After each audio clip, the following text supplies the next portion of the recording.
honestly. Did you not read the colony policy that defined you as company property? That wavers your say in autonomy.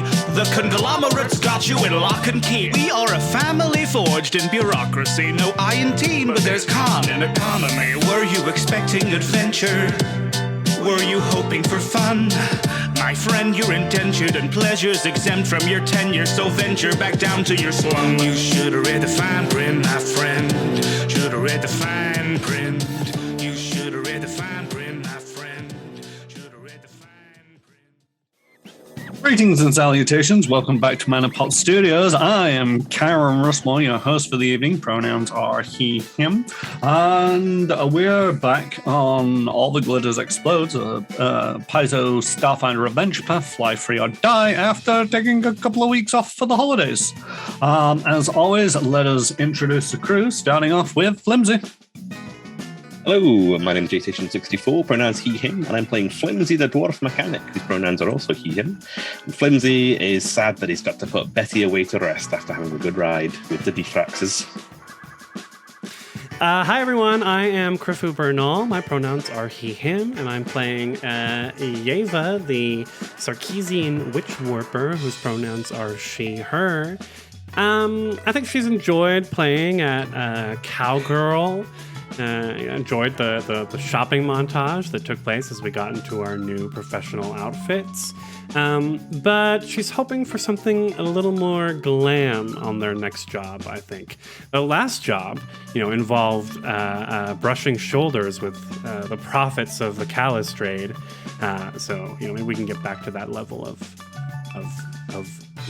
nouveau riche. Yo, I'm Kurt Commissions. I'm playing Trix, Space Pirate Extraordinaire. Pronouns are she, they. Trix is dreading the smell of the cargo hole in the next couple of days. So that's bit take.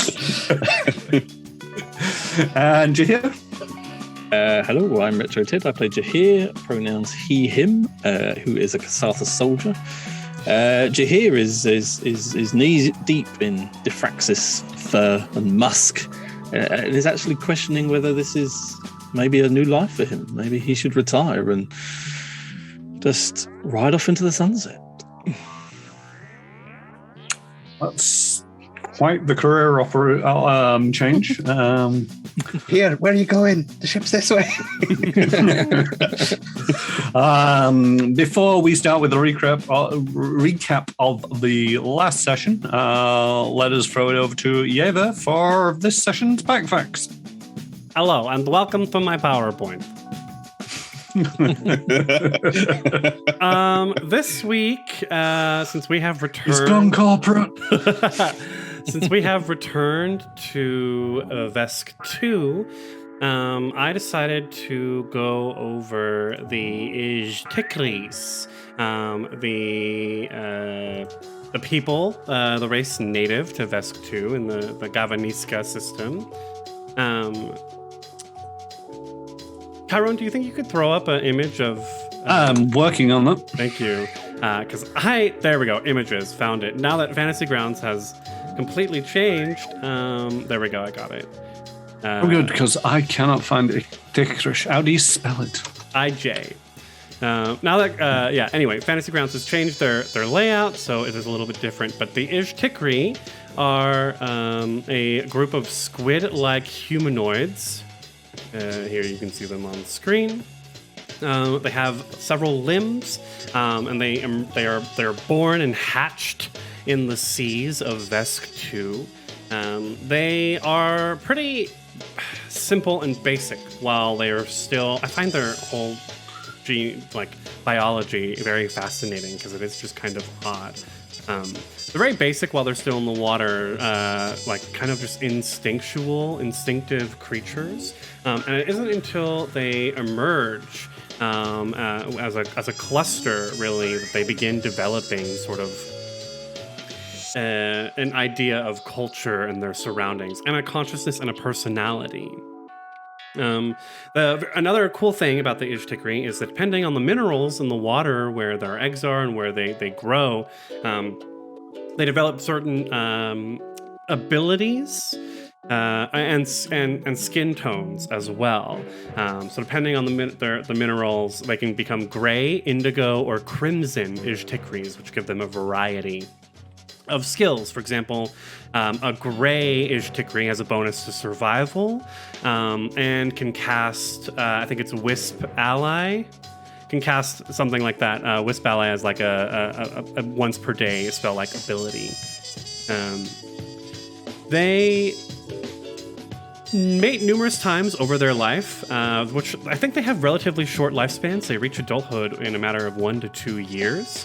But it isn't until they don't like they basically have to choose to lay eggs.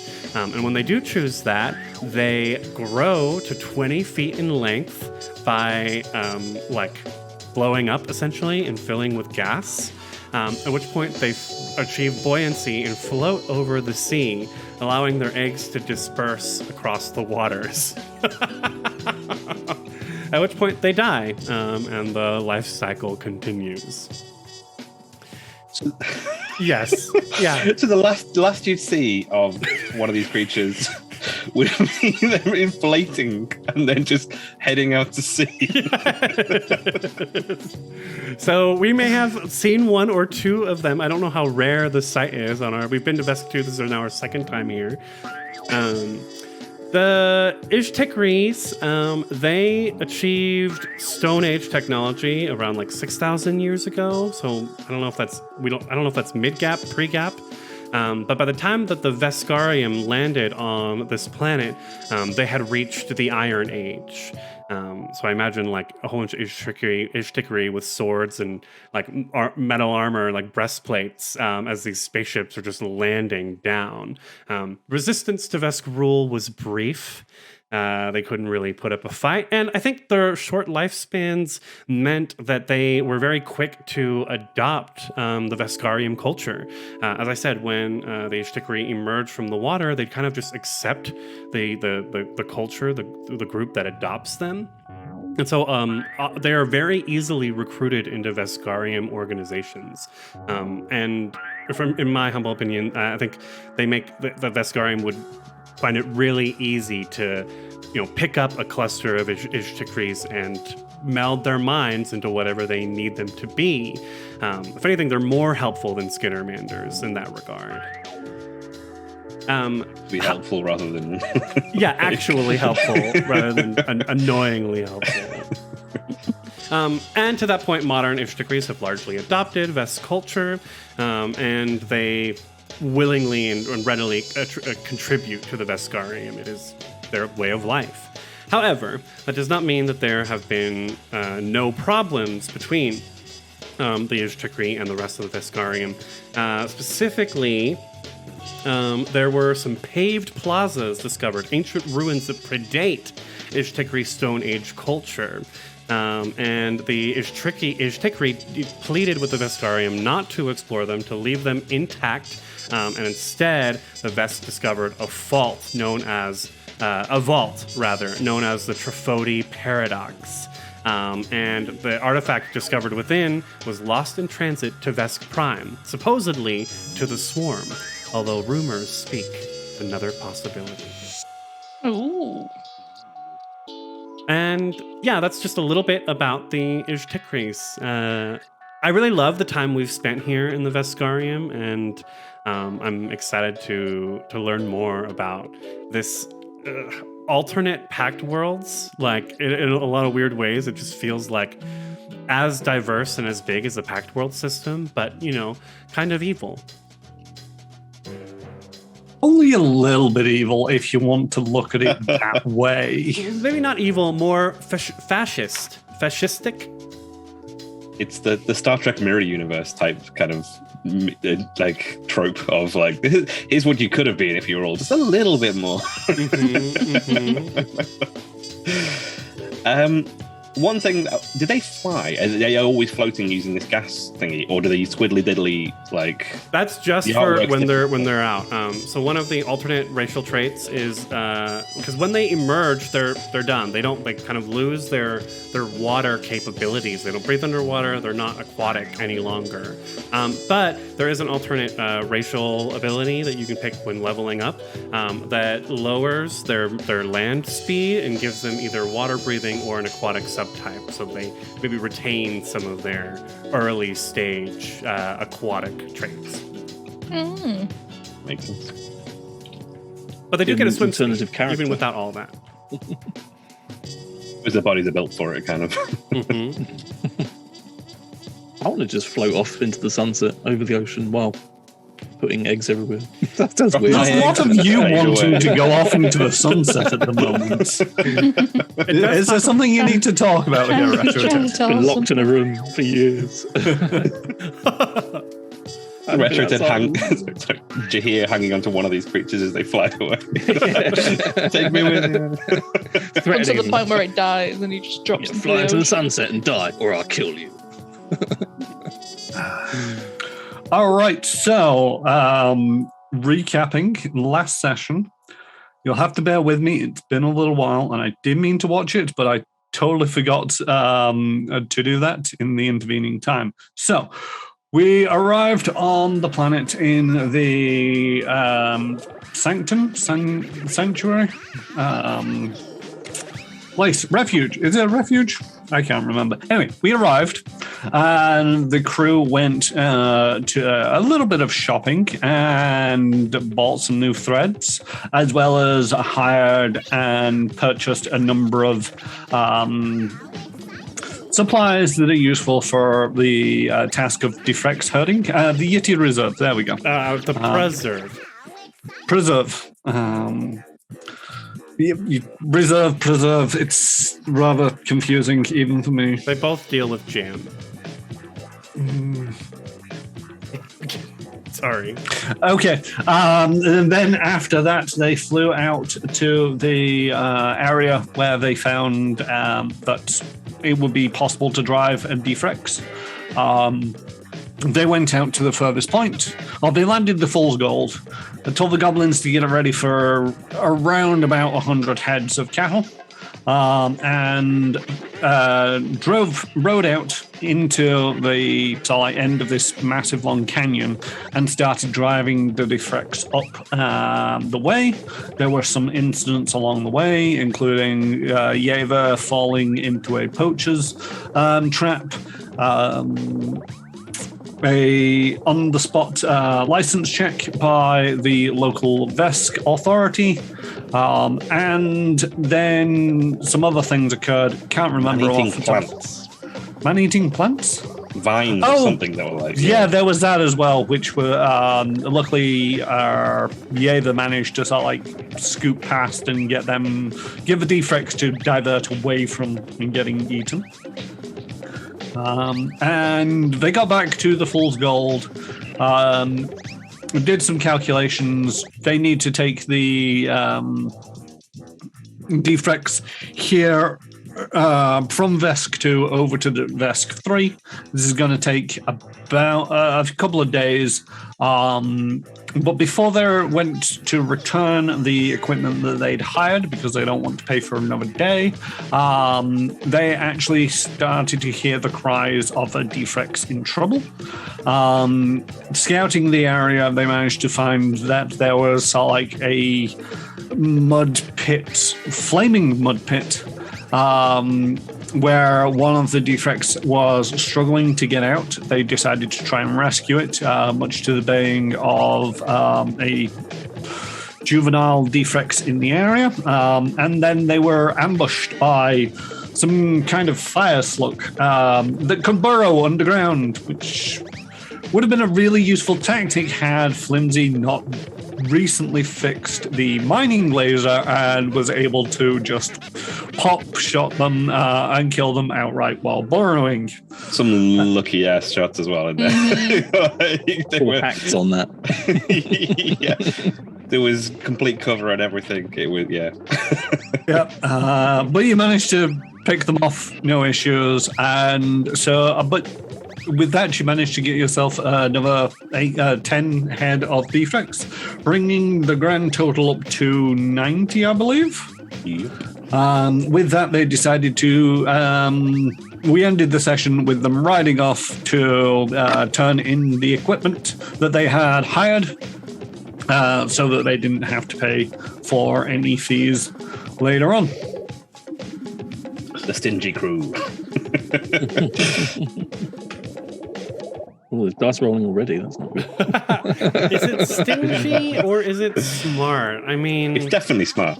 we've got two, I think like analytically minded people who are used to running or working for businesses. So it makes sense that we would like keep to a budget. Yeah. Yeah, it does make sense that you're turning these in earlier rather than, because to a certain degree, as far as you're concerned, keeping them for another day is just literally wasting money on the off chance that something might happen. Right, we can only fit Starfinder, anything can happen. I was gonna say we can only fit 10 more defects in the cargo hold anyway, so I don't think there's any point to keeping it longer. Yeah, you'd be struggling to find another 10 in this valley. You've pretty much managed to clear it out as far as you're aware. Would Mr. Spudsy fit in Jehir's room? Is that the one that you is that the mount that you... Mr. Spudsy is the one we hired. Mrs. Spudsy is the one that we tamed. Right, and which one are you trying to keep in your room? Well, both, but I was going to start low and then build up. Well, if you tried with Mr. Spuds, then you have the questionable thing of owing somebody a lot of money for a trained defects. You could kick Zobin out of their room and put him in there. Yeah, he's used to that. Why would you do that? Why though? Oh yeah, sorry. Yeah, why would we do that? I'm not here to provide the whys, just merely to offer suggestions. I love the image of knocking on Jehir's door and it opening and just like spines coming out. It's a wall of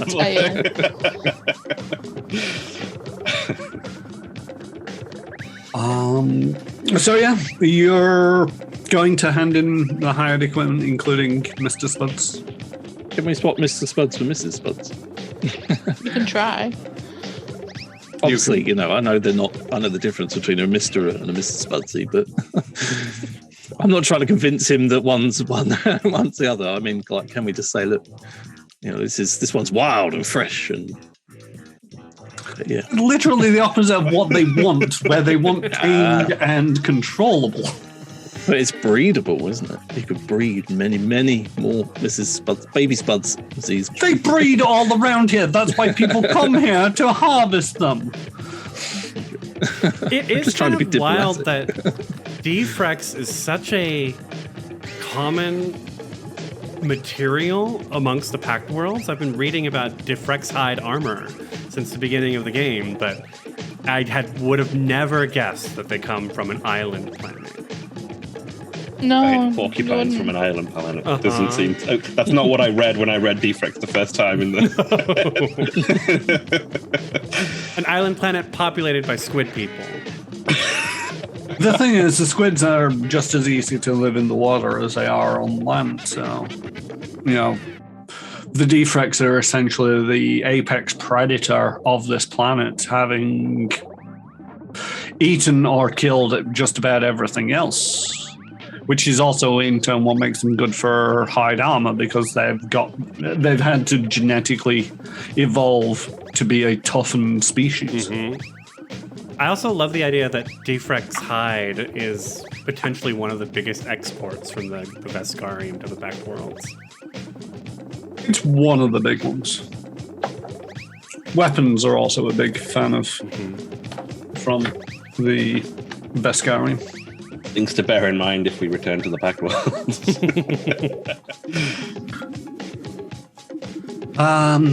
So yes, you managed to get to the Yeti Preserve to hand in the hired equipment.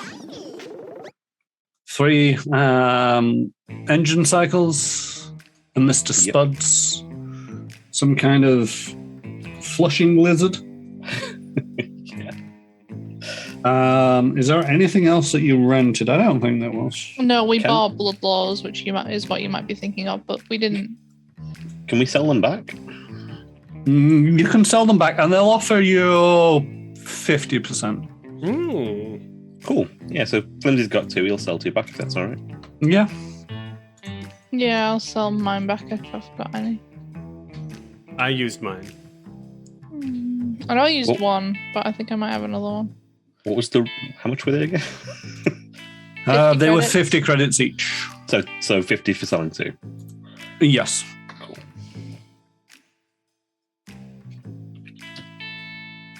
Yeah, he keeps fairly well, and it is a useful item to have in stock. And it's like, you didn't use them. As long as you didn't break the seal and take a whiff, that'll be good.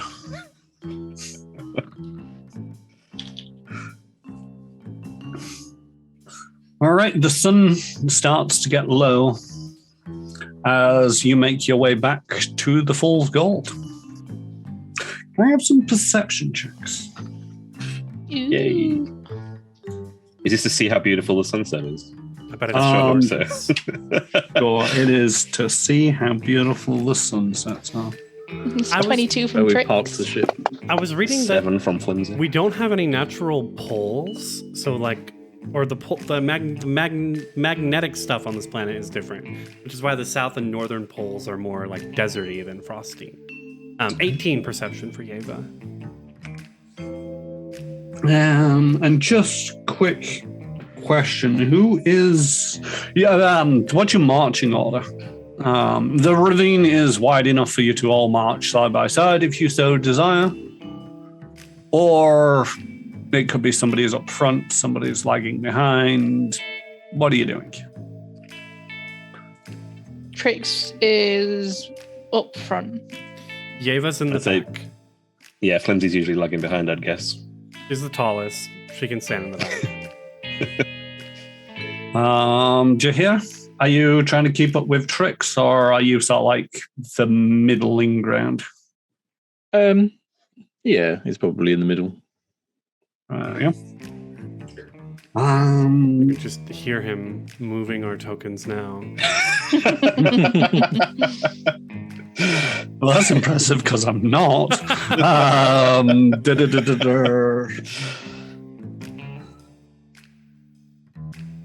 All right, Tricks, I'm afraid I'm going to have to ask you for a reflex saving throw. The front. Wata. Now I'm moving tokens. 22. Oosh. 22. You managed to sort of like do what you do best, which is duck and dive out of the way as you step on something that clicks beneath your heel. Cool. And there is a blinding flash of light. But you manage to cover your eyes in time as not to get blinded. But with that, there is also a loud crack as a shot rings out. And trying to remember how to do things because it's been a little while.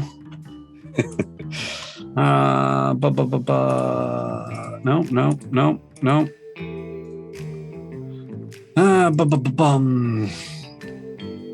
So 27 to hit, Tricks. Oof. Sure. And 10 points of damage as this shot just rips through the air and Lean through my shoulder.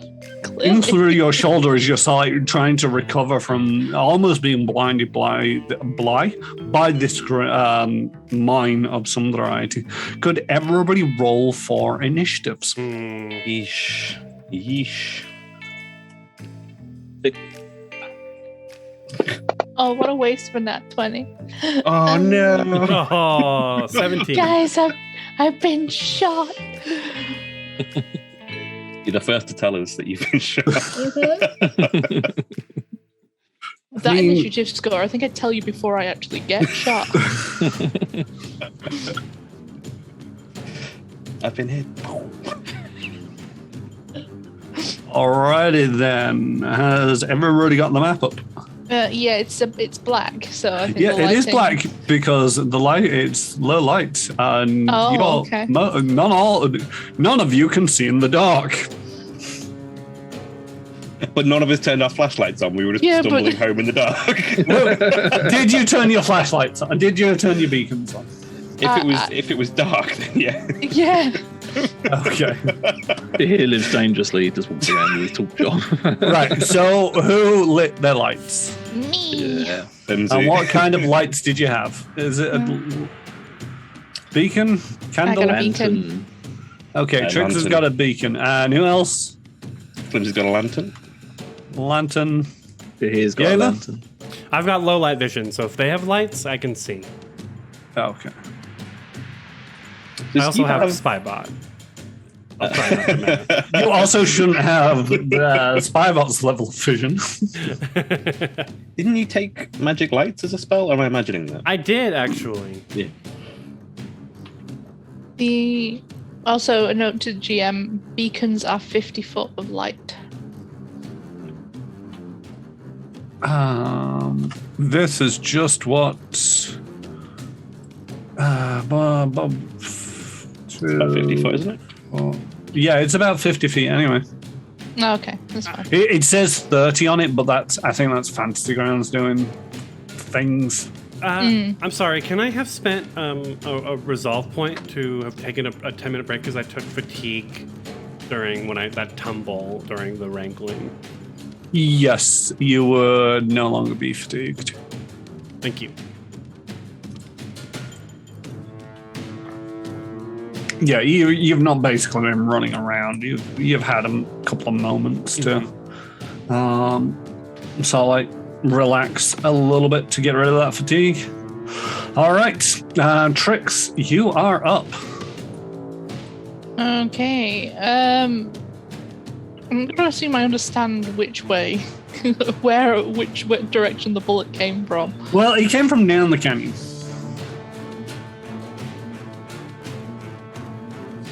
So Trix is gonna run 50 feet.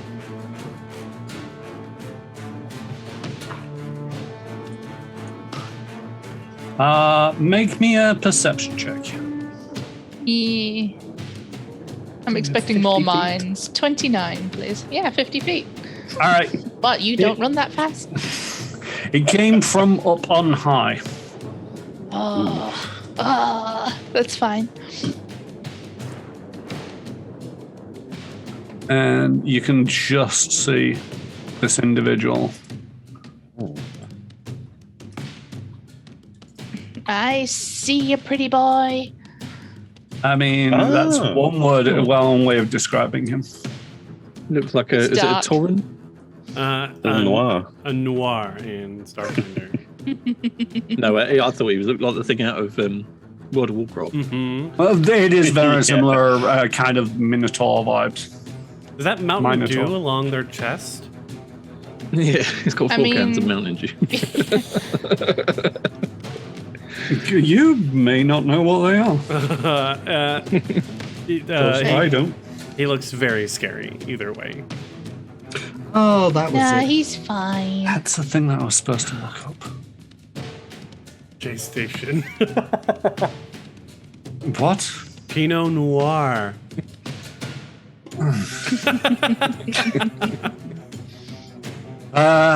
So yeah, Trix, you can see them satellite up there. Can I shoot them? You can attempt to shoot them, but they do have improved cover, so eye cover. Eye cover. There it is. I got it.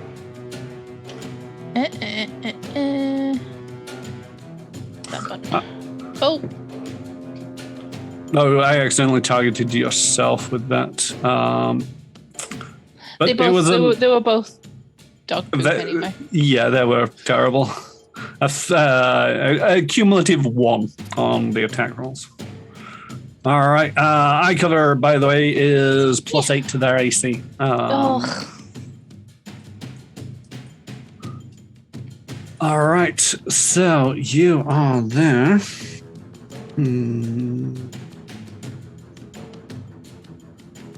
And with that, they are going to yell, "Ghoul, get them. Ghoul, get them." Please not from behind the tree. And they are going to take another shot at you. That's where Simba was sat. 30 to hit. That'll hit me. Less damage this time, 7 points of damage. Oh, good. All right. Flimsy, you are up. Oh, wasn't expecting that. Flimsy, how far can you sprint? Up to 4 times your speed in a straight line if you sprint, but that is a full action. Yeah, I think Flimsy's going to run right up behind Trix. Seeing Trix take a shot and then run forward, Flimsy's going to, "Trix, be careful!" and just kind of go running on after them, wheezing and huffing as he gets there. He's up there, Flimsy, look. Make a perception check. It's hard to look. The G-Frex have evolved and now they want revenge. 23. You do manage to spot them sort of like peeking out from behind the rock. Cool. All right, Yeva, you are up. Yeva will double check exactly how her Infinite Worlds ability works. And will... Perfect. She is going to... She can see him. She's got low light vision, so those lanterns are doing a lot of work for her. So before she even moves... hold on, let me target him. I would like a perception check. Okay. Perceptione. Come on. +1. 12? You have a rough idea of where they are, but you're not going to be able to target them explicitly. But I can target the area they're in. You can target you know enough to target the area. Perfect.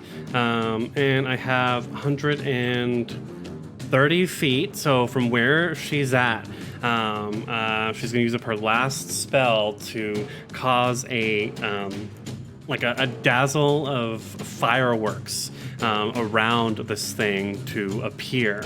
And it needs to make a fortitude save or be dazzled. Okay, I don't appreciate that. You want a fort save? Yes. What's the DC? Ooh, 24. Oh, not 24. Yeah. 24 on the fortitude save for this thing to avoid being dazzled. Okay, so that sucks. She is going to run. I don't know. We got to get through this canyon, don't we? So she's going to move 30 feet up and hug the wall to the north. All right.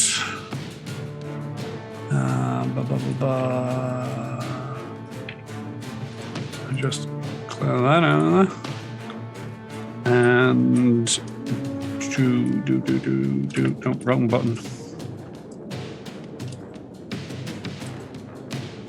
Oben's joined the fight. Look at that. Zobin's always in the initiative tracker. I should really kill them off. It just reminds me that they exist sometimes. He's always ready.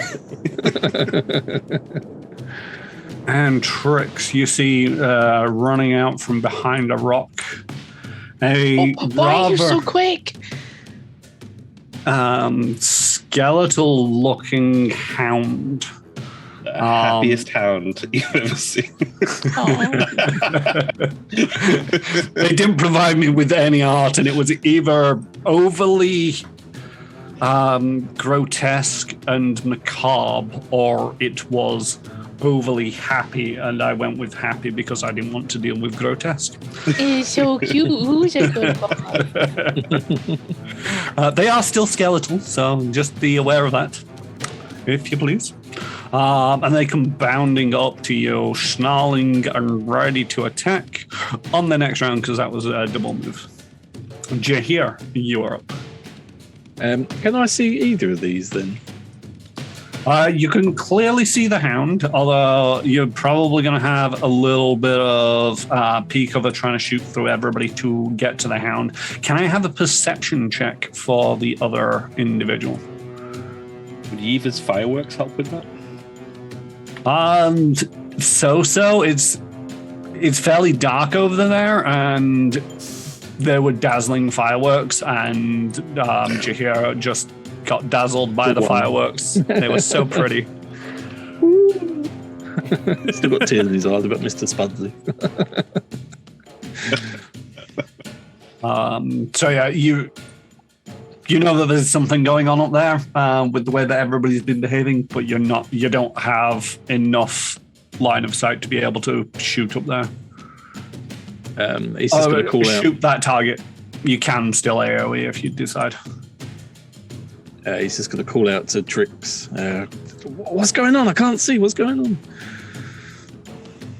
We're being attacked by a giant cow man. Cow man? Is it banana time? Yes. And Jehir is going to use his thing that I can't remember the name of. The necrograph. I can't remember the name of it. Oh, the adrenal gland. Adrenal gland, that was it. But again, yeah, he still doesn't know where his adrenal gland is, so he's going to pull his finger and go into...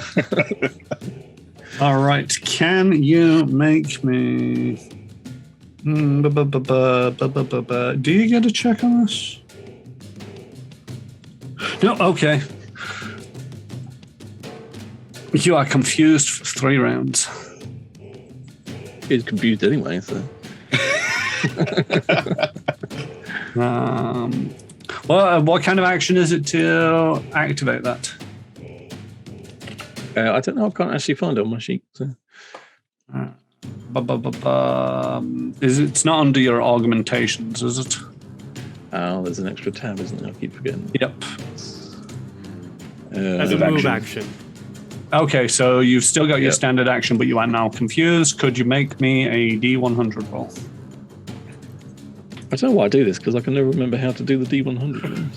Right-click on the D10 and percent. And don't worry, it's just buying me enough time to find the confusion table. There we go. 26. You can do nothing but babble incoherently. Again, I mean, what's something different from normal?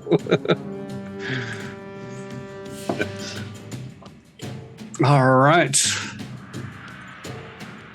Well, that's Jehir's turn, alas. Back to the top of the round with Trix.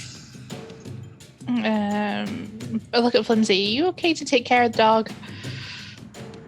I don't really want to hurt the wee doggy, but I kind of looks around and sees him snarling and oh no, it's fine.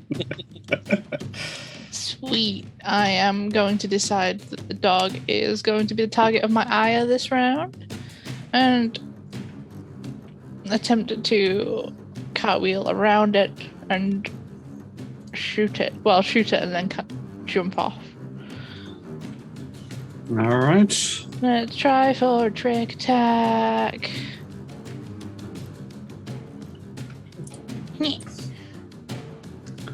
Ooh, 31. Yeah, that will succeed. Shoot it point blank in its eye hole. Please and thank you. Oof. So 23 to hit. 23 to hit will indeed hit. Yeah. Oh, I didn't apply my trick attack. I didn't do the right thing, so... Do you want to... Yeah. Okay, so I need to add 6 onto that for your trick attack damage, and this thing is not looking so great. I mean, it wasn't looking great beforehand. You trying to scale up the wall or just duck down? I'm just gonna get there for now. You're just gonna get there, okay? Yeah. And you're gonna duck under an overhang so he can't potentially target you. Snipe me in my other shoulder. All right. Is that you done? Yes. All right. An unidentified creature is going to. Well, they've lost sight of Flimsy. Not Flimsy. Tricks. Gonna go for the biggest target out there, which is a Yeva. Mm-hmm. Boom, 21 to hit. That'll hit. And 10 points of damage. Oh, she barely avoids that, using up 10 of her fatigue. Just like hugging the wall. She's under fire and trying not to get shot, burned. What kind of weapon is it? This is a tactical rail cannon. So it's a projectile, heavy rounds. So we just hear like a brrr, like we're up.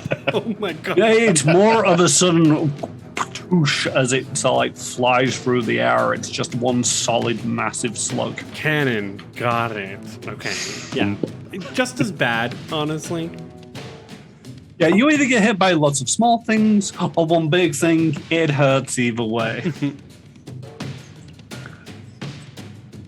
All right. They are going to stay there for the moment because why not? And they have the high ground. Flimsy.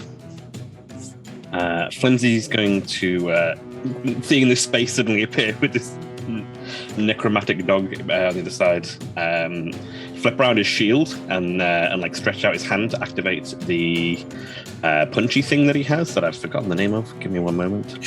Shock pad, static shock pad. There we go. As it sparkles. I go, come on now, doggy. You don't need to do this. I guess there's no animal handling check to see if I can get this thing to. You're looking at a very high survival, I would guess. I think it's survival.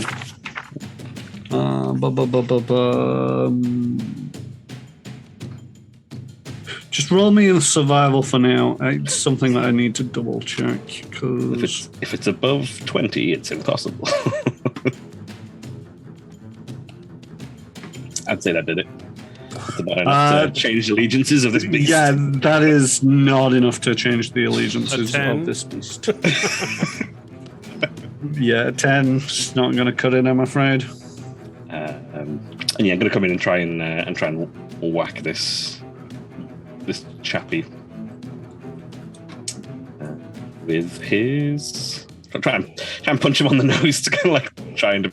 But back off now! Come on. Wait, my melee is saying it's +7. That's not right?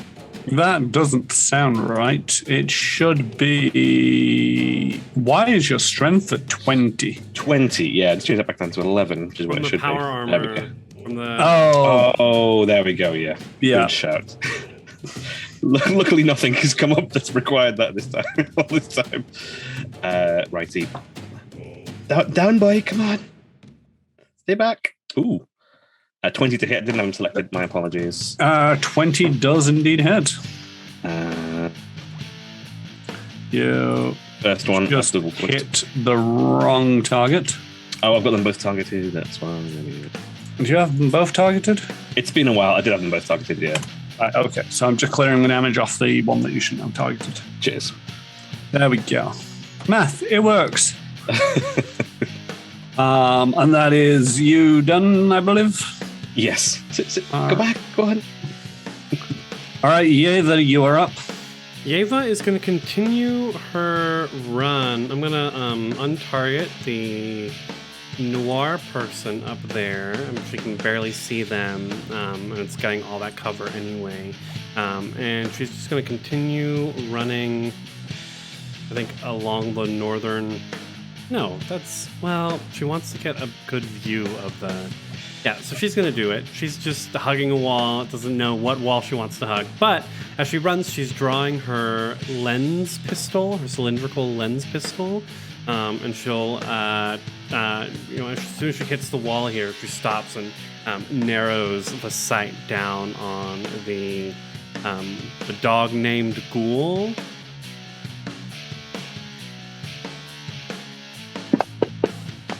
That was almost an 18. Oh. That's 6. That was such a tease. It was like 18, 18, and 2. Mm-hmm. Yeah, unfortunately, that is a miss as your shot goes wide. Basically goes straight through the rib cage of this thing, and the ground blackens beyond it. It's like, God. All right, and is that you done, I believe? That is. All right. It is now Ghoul's turn. They are going to take the bait and bite Flimsy. For a 17 and a miss. Backing behind his shield. Dang. Down. All right. Well, there goes potentially one of the interesting things. Jehir. Oh, no. I mean, oh, no. This is supposed to be interesting, folks. It only works if you get hit occasionally. And accept bad things might happen. Jehir, you are unfortunately still confused. Could I have the percentile check?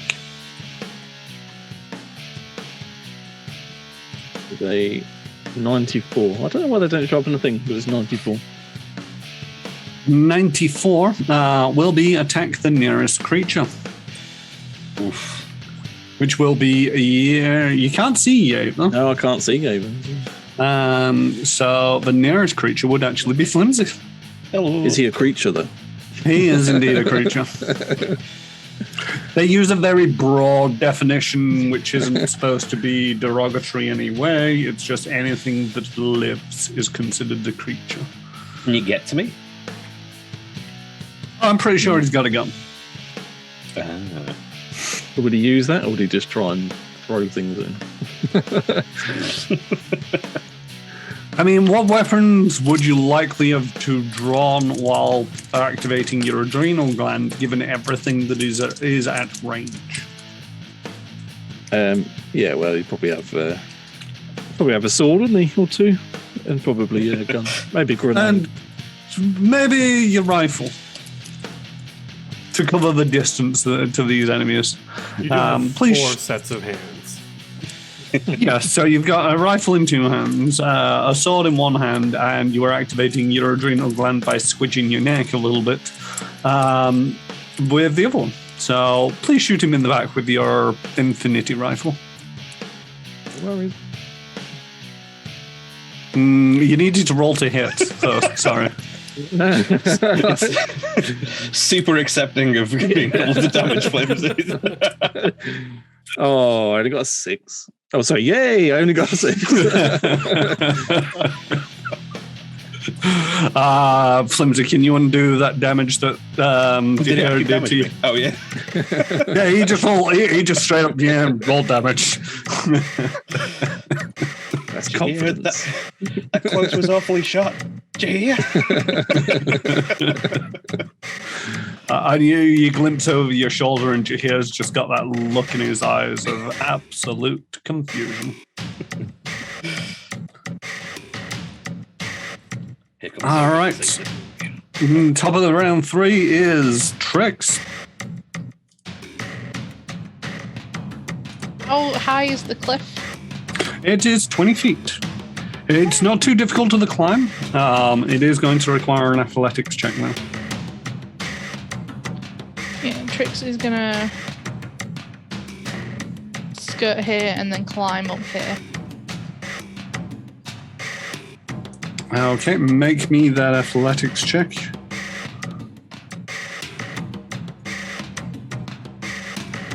There we go. Yeah, you don't struggle to get up there. It's got a lot of handholds. Yeah, and as she gets to the top, she's gonna roll behind this bush and shoot him. The bush. All right. The bush. Nope. Nope. Yes. I've got myself targeted, I think. No, you had Ghoul and the creature targeted. What did I get on the creature? I've got. You got a 19 to hit the creature. Did it hit? It would hit. So could you target everybody accordingly? Yep, I've got him targeted, I believe. You've got the Ghoul targeted as well. Oh, I can't see the can't ghoul see anything anymore. from there. Oh. We go. I've sorted you. Thank you. Wata. All right. I don't know why this map. It's weird when you're in the band beyond the ridge. It's causing things not to be able to see. That is 5 points of damage as you shoot him in the side with a azimuth laser pistol. Then A I just classic.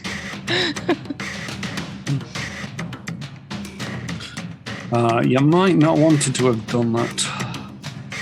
As he tosses his rifle to the side, stands up, and moves over to you, allowing his bone blade to protrude forth from his arm, and you can see it dripping with some kind of ichor. As a key point, where did he drop his gun? He dropped his gun there. Perfect. Thank you. All right. And he is the other side of the bush. Yeah. Oh, you can actually see him. Cool. I can see him. Wasn't sure. The line of sight is a little bit weird on this. All right, Flimsy, you are up. Did they not have a maze core? Is he not one of them cool noirs?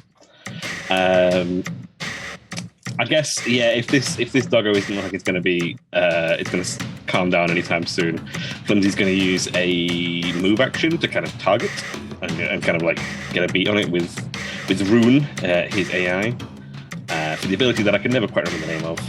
Combat tracking. There we go. I'm sorry, boy, but you're going back to the ground where you already were. I don't really know how this works. And then try and punch it in the head again. With his shock pad, it's +1 to hit. Giving maybe a fleeting glance at Jehir behind, slightly worried, but not really planning on rotating around for the sake of being at the other guy at my back. Here we go. Oh, 6 to hit. 6. It wanted to be more. That was with the shock pad, wasn't it? Yes, yeah. Okay. All right. Unfortunately, you strike out at it, and it just dodges to the side as your reactions are a little bit slowed because you're getting shot at from both sides. I'm too busy looking behind me every now and then to get a clear shot. Like, wait, is this happening again? What is Jehir doing? All right. Yeva, you are up. Yeva's gonna move onto the northern side of this, what looks like a pillar in the middle of the canyon. It is a tree of some variety. A tree. She's trying to keep track of where Trix has gone. Although it does read that prevent wounds, one of my paradigm shifts. I don't necessarily need sight of them. They just need to be within 100 feet of me. So she can see her in her mind's eye. Yeah, you can actually see her up on the ridge. So, like, ducking behind this bush, it's just not showing on Fantasy Grounds for reasons. I see. The tree might be in the way, but either way, yeah. So just keeping her keeping them within like a mind's eye reach, and we'll level another shot at this dog named Ghoul.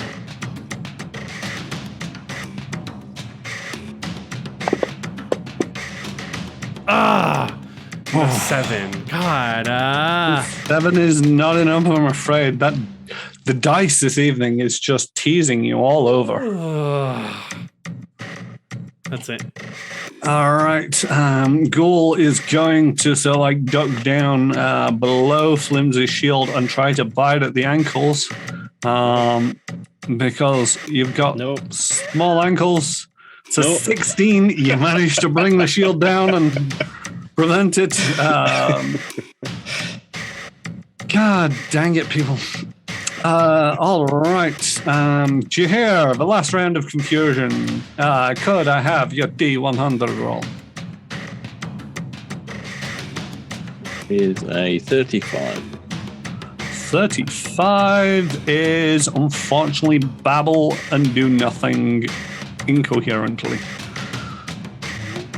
But at the end of your babbling, you do start to come to your senses. All right. I think that maybe that surgery Jehir had before we left Absalom Station might have done something wrong. I mean, he seemed a bit of a quack. I mean... Even Jehir. Well. Oh, you mean the doctor. Right. Are we openly insulting Jehir now? He can't hear you. It's fine. Trix, you are up. Trix is going to look at Big Cowman, do a little bit of a feint before rolling to the side, grabbing his weapon and then hopping down off the cliff. Okay. Got you good? Are you maybe an acrobatics check for hopping down the cliff? I was gonna say, do you just Do you have not descent provoke thrusters anymore? Not yet. No, so long as I'm only in target with one, so long as I'm one-on-one, yeah, I don't provoke. I love it. So Trix has gotten one of the operative trick attack modifiers, which the target of their trick attack does not provoke. Oh my God. Which is why they shot Ghoul before leaving and why they're targeting them for a trick attack. Are you actually going to take a shot? Nope, I'm using the secondary feature, which is when you use your standard action to move, you can choose one creature. You don't provoke attacks of opportunity from that creature for this movement. All right. See ya. So yeah, you basically do everything as you say, and you land fairly carefully between squares. Pick one. As I hop over the edge, I'm just kind of gonna turn and wave at him until I go down. Bye. Do I have any more movement left? So that was should have. Yeah. That was 5 feet. That was 15, so 20 feet. You've got half your movement left. I'm gonna try and go there. All right. You go there. Yeah. All right. And that is you done, yes?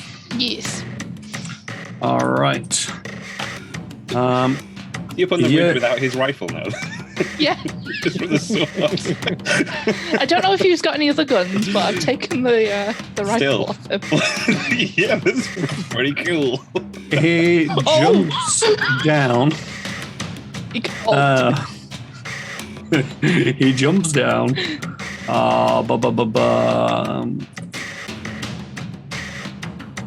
It takes a bit of damage in the falling, but not too much. And Gotta watch your knees, buddy. comes after you and is going to strike you with their heavy bone blade.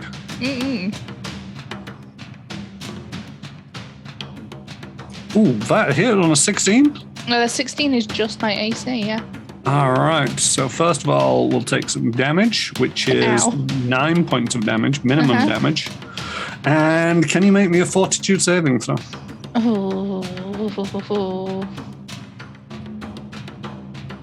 Oh, 19. Nice.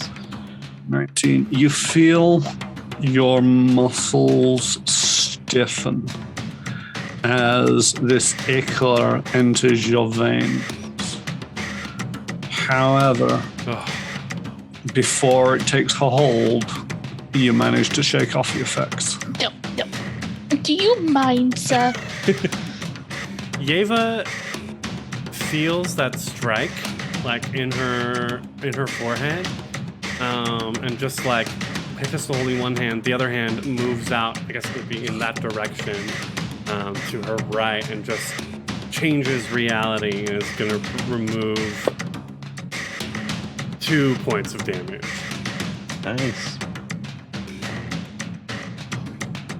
By spending a resolve Thank you point, very of much. course. I was warned about you.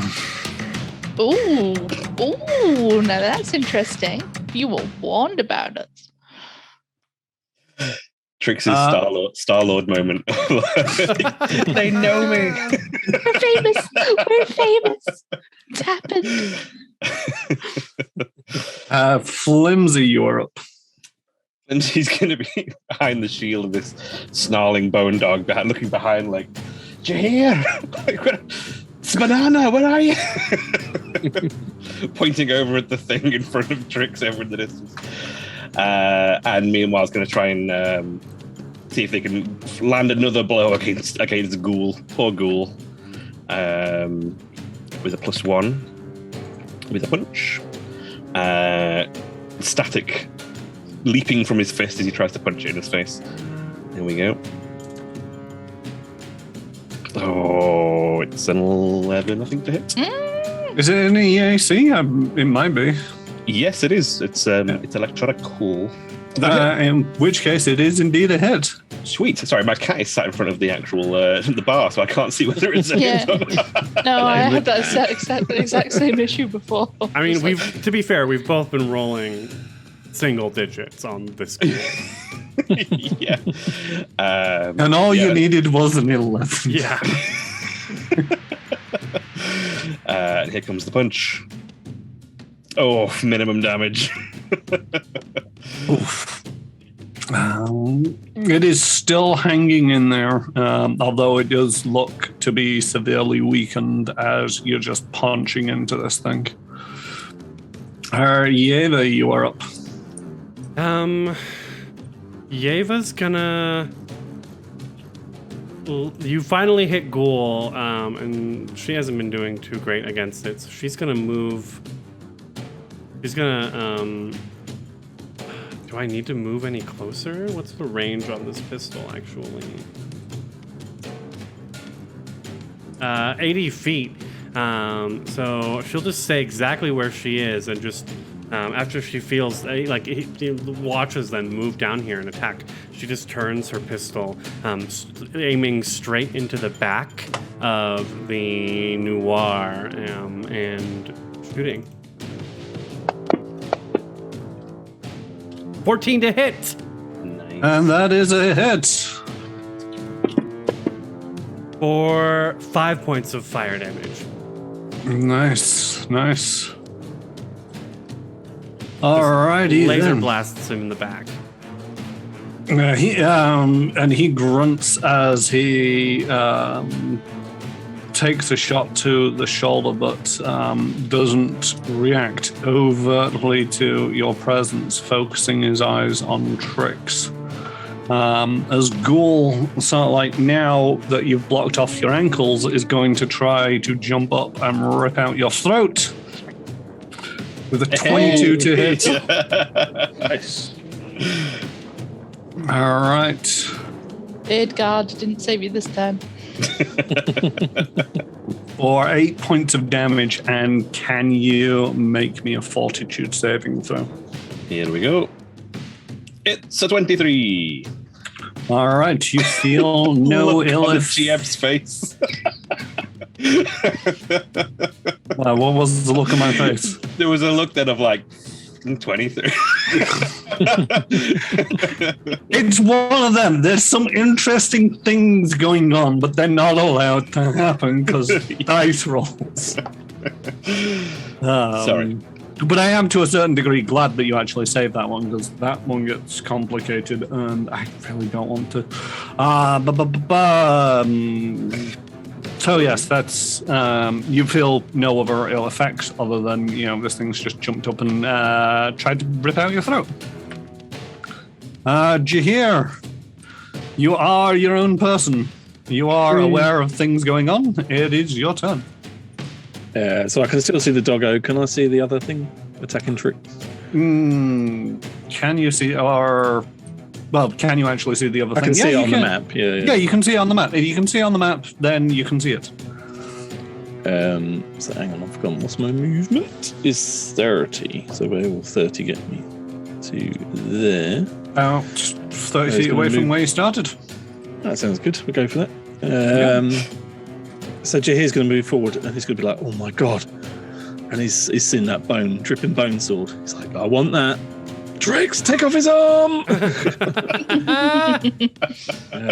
Jehir's going to untarget Flimsy, retarget Woofy, and with a tear in his eye, he's going to shoot Woofy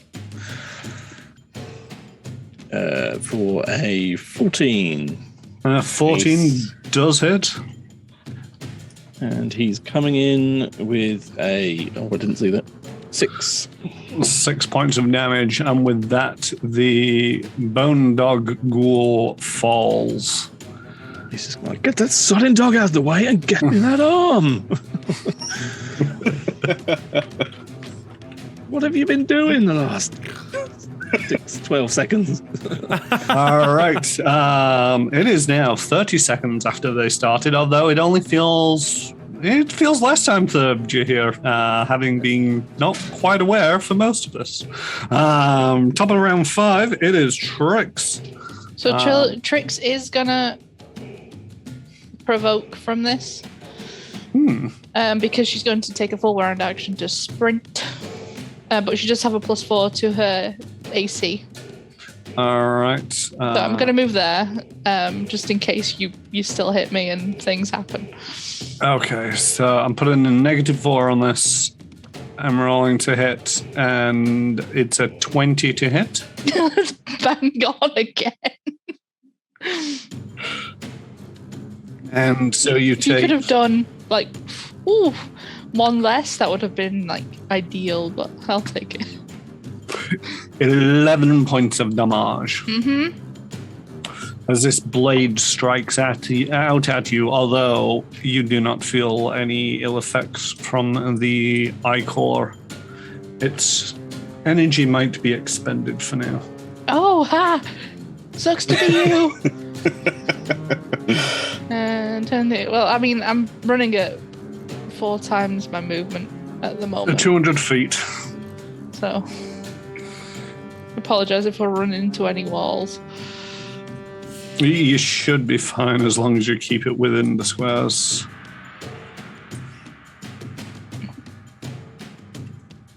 So, just for the record, Trix is a very specialized character who specializes in one thing, and that is speed. You've still got another 80 feet to go. I am. I wanted to drop the gun I stole off that guy next to Flimsy as a run past. All the way back. Bye. All right. You still got another 50 feet, or is that you done? No, I'm all right. Okay, so...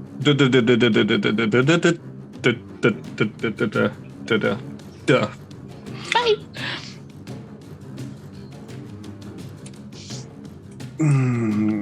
Catch me now, hey-ho. With a roar, they turn, I do believe, if I'm not mistaken, they are going to charge Yeva. The horns. Oh. Oh yeah, I could use the horns. Yeah, let's use the horns. They barrel down into Yether, doing a full round charge, which lowers their AC for the next turn by 2, but also lowers their attack roll by 2. Charge is not very good. It's not very good from the using it side in Starfinder. Its only benefit is it allows you to move twice your speed in a straight line, which is what allows me to actually reach Yether to hit them. The load of bull. 12 to hit. It's a miss. As Yether just saw, like, as this creature, this noir comes in close, just manages to duck to the side and She like grabs a out. tree and moves her body out of the way. Oh! She's wearing that fringe cowgirl jacket. So she lets the fringe of her sleeve like dangle over his horns. You die next shot.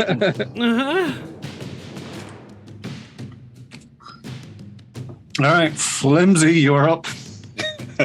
Has Flimsy's got a clear shot from here? Flimsy's got a clear shot from there, yeah. Cool. Then seeing as Flimsy was battering off this bone thing over the shield over his head before it exploded, thankfully, into 1,000 bits of bone. Maybe give a quick look at Jehir to see if he's still pointing towards me or not. Are you back in the game here, Jehir? Spin out now that thing. He's going to point to his favorite toy, the excavation laser. Sorry, towards this creature, having tracked it with rune. Can I try and identify this thing? By the way, I don't know if I can or not, but I've realised it's still an unidentified creature. You can try to identify it, although you're not going to be able to identify much more than Noir, but potentially. But let's have a life science. Life science. Here we go. That's 12. You can have one piece of information. Oh, really? Well, it's a common enough creature. You've seen these before. What should I ask, guys? I don't know if you know. I very rarely do this. Can we have your arm? Can we have your arm? You can have details about the arm if you so desire. Well, we know about the charging, so don't ask about that. Yeah. Do we know anything interesting about its arm for Jehir? The arm, you know that this is necrographs. Ooh. They seem to have a few of them. I thought there was something undeady about this image. And the bone dog. Well, there is that, yeah. Yeah. Zooming in on the image, it is very undead. You're right. But yeah, you see that one arm has been pretty much completely replaced by this bone-like mass which protrudes out of the end of the arm. Their other hand also seems to be somewhat malformed, but with that, I don't think I'm going to give you too much unless you can identify it by seeing it in action. That's fair enough. I feel like I've gotten more than I expected from my 12. Thank you. Who sent you, you crazy bull? Was it the Doctor? Is it the Golden League? I'm going to try and excavate him if possible, targeting the little highlighted twinkle on his eye as he beams over to it. Oof. Natural 1 on the dice. Natural 1 is unfortunately a automatic miss. Indeed. As you carve out sort of like part of the gully wall behind them. All right. Yether, you are up. Yeva's gonna hop back with a guarded step, and continue Flimsy's line of questioning. Was it the Edge Core? Who was it? Speak now! And she fires a shot at it as well.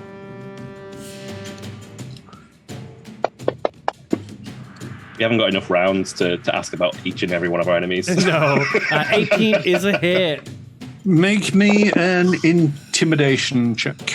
9 damage plus the intimidation for a total of +8 on a natural 1 is a 9. Oh, 9. It's not enough to. The fringe just takes away from all of that.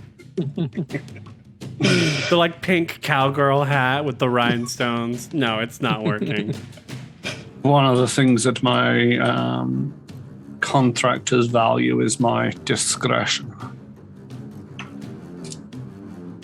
Jehir, you is up. You are up. You is up. you is up. You is up. He's gonna move forward again 30 feet. And he's going to...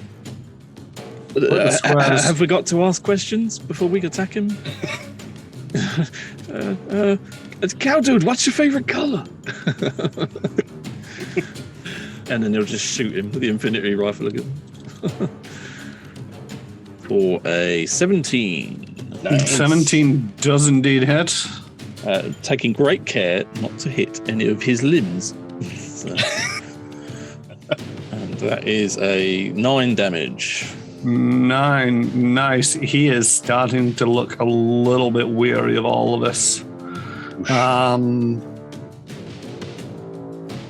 All right. And they are not looking so good. But sorry, I'm trying to do 20 things at once. Oh, yes. Their favorite color is black.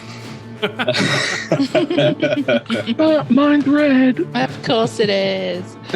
Trix, you are up. Trix is going to run behind Flimsy and his shield.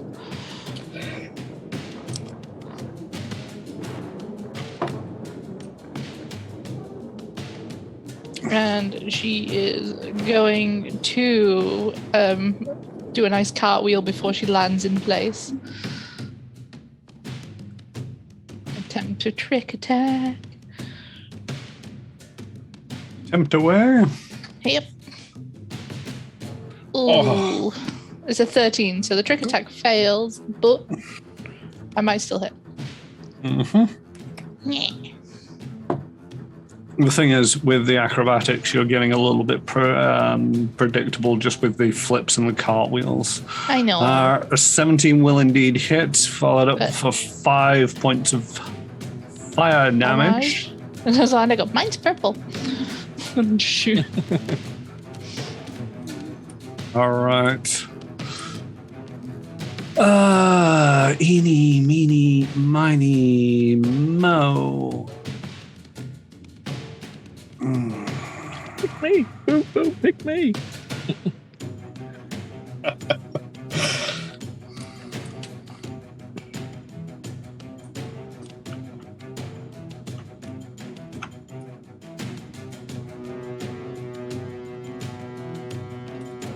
Big fun.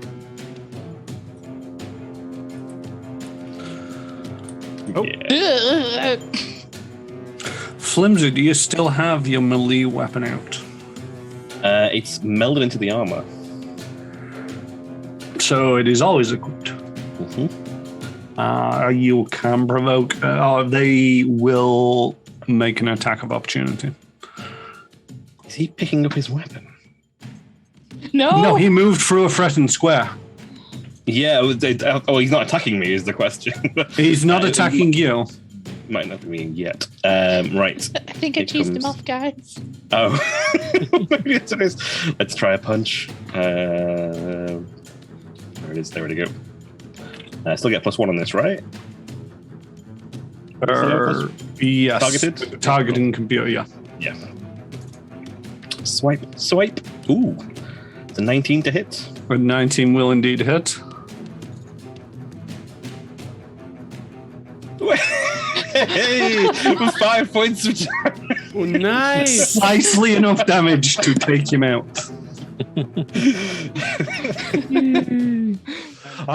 Yiva, what are you immediately doing? Immediately.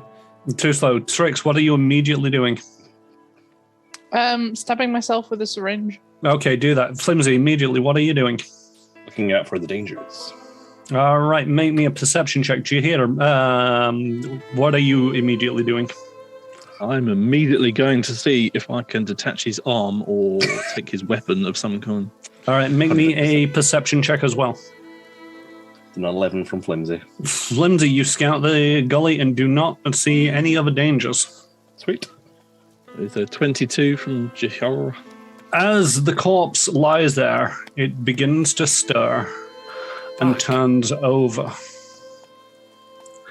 Everybody make me a reflex save as their final defiant action, they pull the pin on a grenade. It's Edgecore. You don't just get to quit. You do. We got paperwork. They even paid us out. Trix, did you heal yourself up that tiny amount? I did, yes. Okay, cool. 7 on a D8, so all right. It's fine. It's more me sort of like double checking that actually happened. All right, so reflex save was a DC 14. How's everybody do? 14. 18. You saved. Do you have evasion? I do have evasion. Okay, so you take no points of damage, which is great. Yeather, you take half damage. Jehir, you get half damage. Flimsy, you were too busy looking up and down the gully to try to see anything other than what was right behind you exploding. Makes sense. He's sitting right next to it. Flimsy, you're going to take 7 points of damage. Yeather, Jehir, 3 points of damage. Okay. Ow! Do these things normally explode? Give the corpse a kick. Yeva will go and see if she can find like a data pad or a personal comm, anything that might have. She's specifically looking for contracts, bounty. She doesn't know how it works, but she has an idea about corporate exchanges. Yeah, you don't find any paperwork on their body at all. Keys to a starship? Nope. What do we find? You find that they've got 1 frag grenade 2, golem forge plating 2 armor, a mercenary mine layer, a tactical rail cannon, 3 boxes of rounds, 3 doses of a substance that you're not quite sure what it is. It looks to be potion/alchemical in nature, and a couple more web grenades. Web grenades. No credits. Web grenades, no credits. No personal comm, no data pad. No personal comm, no data pad. He's off the grid. Developed using the samples of Han's biological webbing, the web grenade explodes to cover the area in sticky strands of high tensile fibers, making the affected area difficult terrain. Nice. This is now the second person that Edgecore has sent after us, and this one was a lot more professional than that kobold we encountered that tried to sneak aboard our ship. Well, he did say there would be more. It's unlike Edge to spend money on anything, let alone bringing back our hides. I don't think it's... Well, we did steal their ship. All right, I don't think it's our hides they're after. I guess that's fair enough. Oh, wait, I wonder if the goblins are okay. We'd better check. Can we calm the gobs? It's not a phrase I want to use again. You calm the ship, and you get a cluster of voices, 3 goblins all arguing over who gets to pick up the phone, and Zobum, as well, is sort of like in the background going, yes? They're fine. Turn the comms off. But I've got caller ID. how did he find us? We've changed transponders. What clues are we leaving behind for him to track? Maybe I should give the ship another once over to make sure there's nothing giving us away. Probably a Not paper exactly. trail. Well, then It's that that otter. means that our contacts are betraying us, or the trust, or I don't know, betraying is a strong word, but Told you there's something fishy about that Tarika. I knew it. You shush. Tarika is fine. Tarika would have Well, been in yeah. the middle of the fight immediately. What were you doing in back there for so long, Jehir? What are you on about? You just all like some weird phase shift thing over there. I was just busy getting my sword out. You were bumbling take and this- stumbling. I don't think this adrenal thing's working. It doesn't seem to do anything. I definitely think I got diddled. I mean, I know I didn't pay for it, but maybe we need to go back to Doctor and get our money back. Dr. Brainiac. Maybe we can get you to some sort of medical facility to see if we can give you a once over at least. well, there is a place on Vesk 2 where we do know a doctor. We do. What was And that doctor does deal with necrografts. right? Just, I don't know. The first good doctor was Dr. Vul, and the second doctor is Shazarad Akwamp. Azarad. Shazarad, there we go. It'll take an Maybe hour, maybe I to need go to get to them. more. Do you think? I mean, this person's got necrographs, and look at him. He made a mess of you before I got involved. Well, wasn't it supposed to be experimental technology? I don't know. Well, you Didn't read said the you were paperwork. a test subject here. It's not usually for proven technologies. Well, you know, what's life without a bit of risk? You know. Well, it was Trex, almost over for the three of us. Trex, how long do we have before we need to make our drift jump?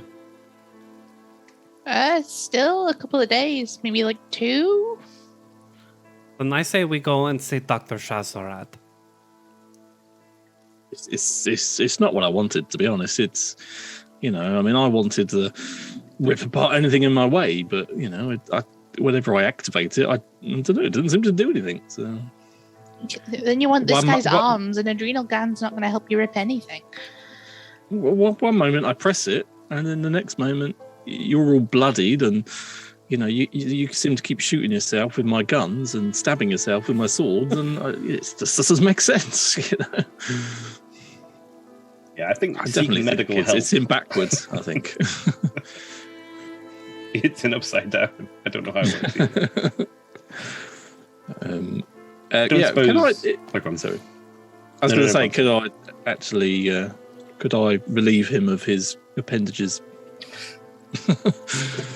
You can. They're not going to be much use per se, unless you were to pay or find a doctor who would be willing to graft them onto you.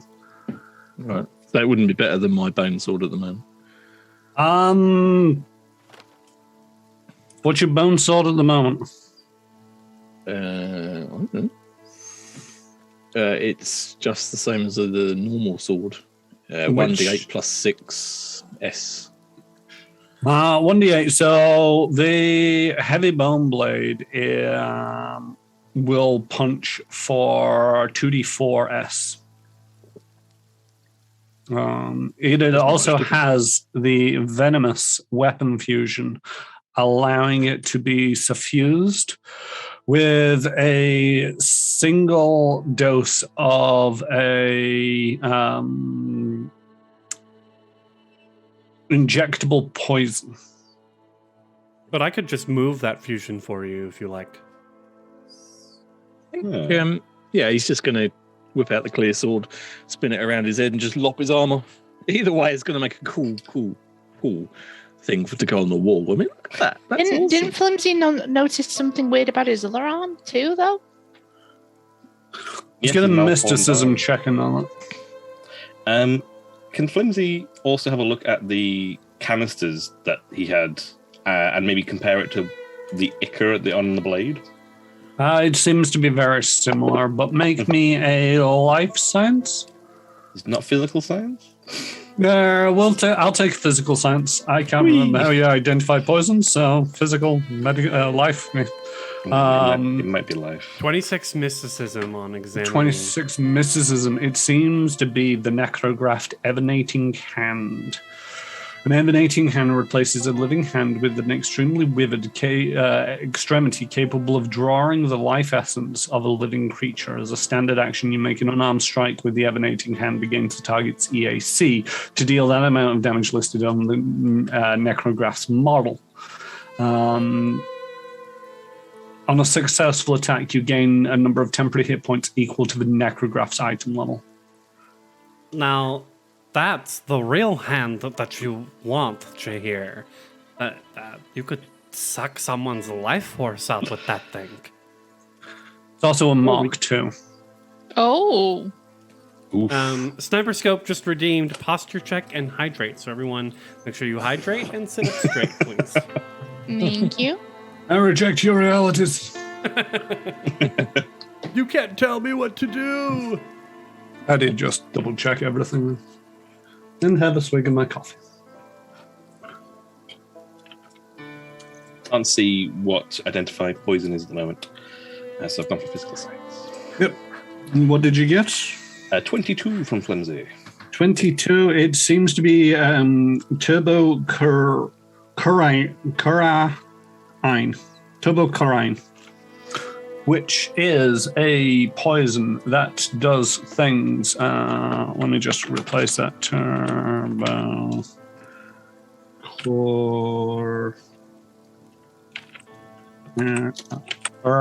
corine. Wow. Poisons typically use injectable weapons to deliver deadly payloads. This is a injection poison, or an injury poison, sorry. Progression track is sluggish, stiffened, staggered, immobile, no end state. Once every round for 4 rounds, you make the save, and it essentially... you end up immobile until you make the saving throw. Paralyzation. Mm-hmm. What are we to do with his body? Yes, Jehir is already chopping it up. Right. I don't think we should be leaving it here for anyone from the preserve to stumble upon. More clues for would-be agents of Edge to hunt us down. You could take him with us and give him an exit in space, maybe? Are Diffrex carnivores or Oh, that's a good herbivores? question. Omnivore, I believe. At the very least, okay, eaten by Diffrexes or dump it into ocean. We're going to need food on the trip, I guess. What are the... There's also that flaming tar pit that we passed. You know where we saved that Diffrex from? That's best idea. That is a very good idea. Can we not send him back to Edge in like pieces just to prove a point? Don't mess with us or we'll nail your people to you. He's still looking for us. I sort of say, no, they've not found us yet. Mm-hmm. We're in, some other far-flung system. Yep, tar pit. Not before, of course, stripping everything like the cruel, cold, mercenary scum we are. I might take his little dog to Betty as well. He gave a good Thank fight, him. but... That mysticism check either was to examine the body, wasn't it? Mm-hmm. Yeah. You also find that they have a subdermal gland in their brain, the phantom basalt ganglia. The phantom basalt ganglia merges with the shattered essence of the restless spirit with a living brain. The resulting mind is able to resist mental influences and control. You add the necrograph's mark bonuses to saving throws against mind-affecting effects. Maybe we keep the body, sell it to Dr. Shazorad, see what we can get off of it. It seems... I mean, I do want to note that it is missing 2 arms.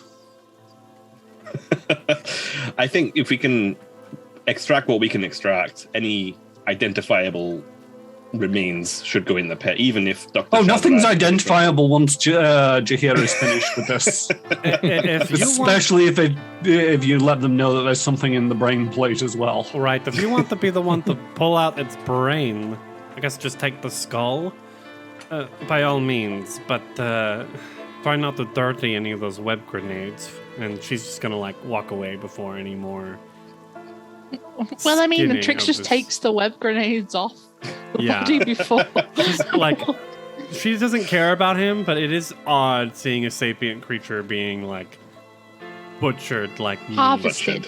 Harvested. That's the word. It is. There's something in her that just, this isn't right, but...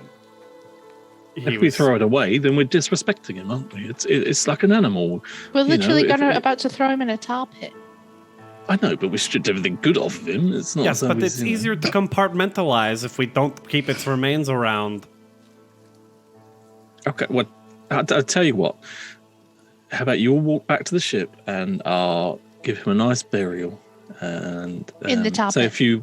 a few words, and respect him, and and honor his death. I think he'd want to honor his death. I just would rather forget he ever attacked us and hope that no one else does in the future.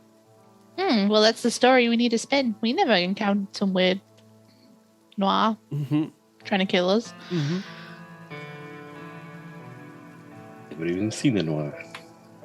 I'll call ahead to Dr. Shazarat, see if we can get appointment in the next 24 hours. If I still have her, what was Dr. Shazarat's pronouns again? believe it was a her. Yes. Get those eyelashes, which shouldn't be a indication of gender identity, but I just remember like those long fluttery eyelashes. Let me see if I can get a pic. I just remember the cigar. Yes. Yeah, they had so much going on. There was a lot. Excellent. There. Wait, Oh, yeah, I the forgot about bubbles. They must be taking like alternate drags between bubbles and cigar. I was thinking in my mind, she couldn't have had bubbles and a cigar. No, that is true. We've still got 3 of our arms yet. Don't know what the others are doing. So while they're cooping the rewards of that encounter, I'm gonna see if I can't get a hold of Dr. Quamp. Yeah, there. I wasn't expecting a call. Well, anytime. Dr. Shazarad, with me and my crew, the Fool's Gold, we found ourselves back on Vesk 2, and one of our comrades, we'd greatly appreciate it if you wouldn't mind taking a look at one of his necrografts and or installing new necrografts. I'm a little bit busy at the moment, but the credits could be useful. What is it that you need me to do again? Sorry. First and foremost, we came into possession of a few necrografts that we might like installed or could be sold to you if interested. But primarily, Jehir, our Kasathan comrade, had a experimental necrograph adrenal gland implemented on Absalom Station, and well, there seemed to be some unfortunate side effects. Oh, that's very rarely a good thing when it comes to necrographs. But yes, if you want to bring them in, well, I'll see them as quickly as possible. God, her eyes are so beautiful. Her beautiful purple. As soon as possible. Thank you, but if you usually people say this after they hang up. Sorry, I'm so mesmerized. I guess we're FaceTiming. She almost looks like a Who from Whoville with that haircut also. Anyway, as soon as possible. So it's probably sunset at this point because we've been working all day. Tomorrow morning, okay? I mean, yes. Tomorrow morning I can do. Okay, we'll probably be there. We'll definitely be there tomorrow morning sharp. Okie dokie. I'll see you in a few hours then. Well, yeah, because we have to be fighting in the dark, right? We all had our lamps on. Mm-hmm. Yeah, this is a fairly dark. It's dusk. The light is falling. And also, don't forget, this is an entire planet. You're not in the same time zone. Yes. Yeah. I forgot about time zones on planets. Let's work the same, right? 3 o'clock on my world. It's 3 o'clock on your world. It's one of them where it's I can't. There's so many different planets with so many weird and wonderful things going on. There's Versailles, which is a tidally locked planet, so one is always facing the sun, and there's a Goldilocks band around the edge that's where it's not quite in direct sunlight, so it's a habitable area, kept fairly warm. And then there's a backside of the planet which is just perpetual night, where all the horrors lie. And then you've got some which spin one way, some which spin another, some which are wobble. It starts getting a lot of a mess. So it's like, time zones are quirky. We'll be there in 8 to 10 hours. Okie dokie. It'll be about brunch time. So, yeah. Radio. Off we go. I need to look up something. So, are you, Jehir, are you taking everything of worth out of this creature? Yeah, as soon as it's gone, I'll be like, you fought well, and I know you do the same to me, and I'll just strip everything that I deem useful off of it. Yep, so that includes the emanating hand, the bone blade, the heavy bone blade, that should say, with the venomous weapon fusion and the phantom basalt ganglia. Yep. It takes you a little while to fish it out of the brain, but it's the thing that looked deader than the rest, and you assume that's it. Fair enough. All right. Of course, it's super gross. You're dealing with necrographs. It's just going to walk away and maybe like, oh, shit, I was meant to hide this. And they just put a bush over it or something. Right, yeah. Should make a note of that. Derail the whole plot line now. Like the fiery pit was like right there as well. Augmentations are coded to your body. It says it's not possible to resell an old augmentation, nor can you reimplant one into a different person. Oh, that's interesting. I didn't know that. What I thought. It was one of them where I'm manically trying to look up half a dozen different things right now because it's like, how long does it cost for medical treatment? Mm-hmm. Don't worry. Or how much does it cost? Got me. I'm a sucker for rules. That's a shame. Yeah, though. I found the medical treatment. It's going to be chargeable by the hour, so it's 15 credits an hour. Okay, perfect. So I'll break the news to Jehir about installing the new ones, but at the very least, we can get him checked out. Yeah. So Jehir, the ganglia, is that going in a jar? Please tell me Yeah. these things. Yeah. I learned my lesson about putting it in the pocket. So yeah, we're going to go for a jar. So and it can go on the shelf of collectibles. Yep, and the arms go on a wall somewhere. They're already rather desiccated, being undead for quite a while, so they're not likely to stink up the place. But the squidgy thing in the brain definitely needs to be in a jar. And you all make your way back to the Fool's Gold. The goblins are still there. Zobin is still there. Are you putting the defects on board the ship? We're not leaving for another couple of days, right? No, I thought you were taking Jehir to go check out of the doctors. We are. We've got to fly over. Yeah, We so could- we've got to herd them all on now. Okay, I was going to say maybe we could leave them here with Zobin and the goblins and come back after. We're not going to be that long. This is medical treatment. You don't know how long it's going to be. That's true, yeah. We know we're not going to be long to get there, but we don't know how long it's going to be to actually get the thing itself. And plus as well, it has been a rather eventful drive. If any events do happen and you are not around, you've got 3 goblins and a Zobin to take care of things. Let's split And the they party. don't have licenses. Lindsay will stay here and look after the cows, and everyone split the party time. No, we can. I mean, we don't want to. We're going to the Ghost Mire, so we don't want to lose the herd in the Ghost Mire. Sounds like something awful. They'll also all become irradiated and unsellable at that point. 90 glowing defects for you. So maybe we just in the morning. I don't know. We just go keep them on board, and then buy some more food for them if we need. 'Cause we need to spend the time anyway.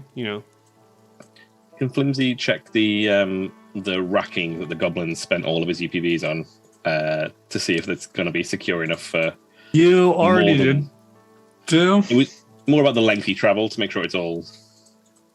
You've already checked that it seemed to be pretty good work. Okay, cool. It was more about because the plan was to jump over in 2 days, and we're going to be doing more traveling now. So that was to keep an eye on that, basically. Yeah, but no, it looks to be as sturdy as you can make it with the limited amount of UPVs that they had to hand. It's all my UPVs. This doesn't mean that it's an unlimited number of UPVs. All of them is not enough of them in some cases. So yeah, you pack the defects on board the Fool's Gold. I keep wanting to call it the Ophalant. I don't know why. Come on, in you go. You're into pen 1.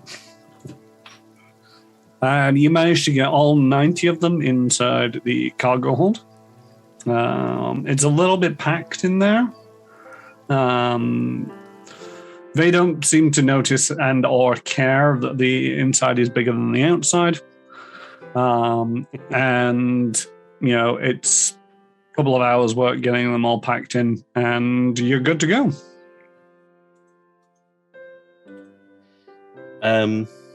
Did you want me to have a look around to make sure we're still not got any kind of tracker on us? Do we think that's what it was, or do we think we've been dobbed in, as you said? I think we stand out. I mean, we're not, there's a very tall one and a very fast one and a very hairy one. A very stabby one. I was about to ask, dobbed in? Dobbed? Is it a Britishism? Sorry. Snitched.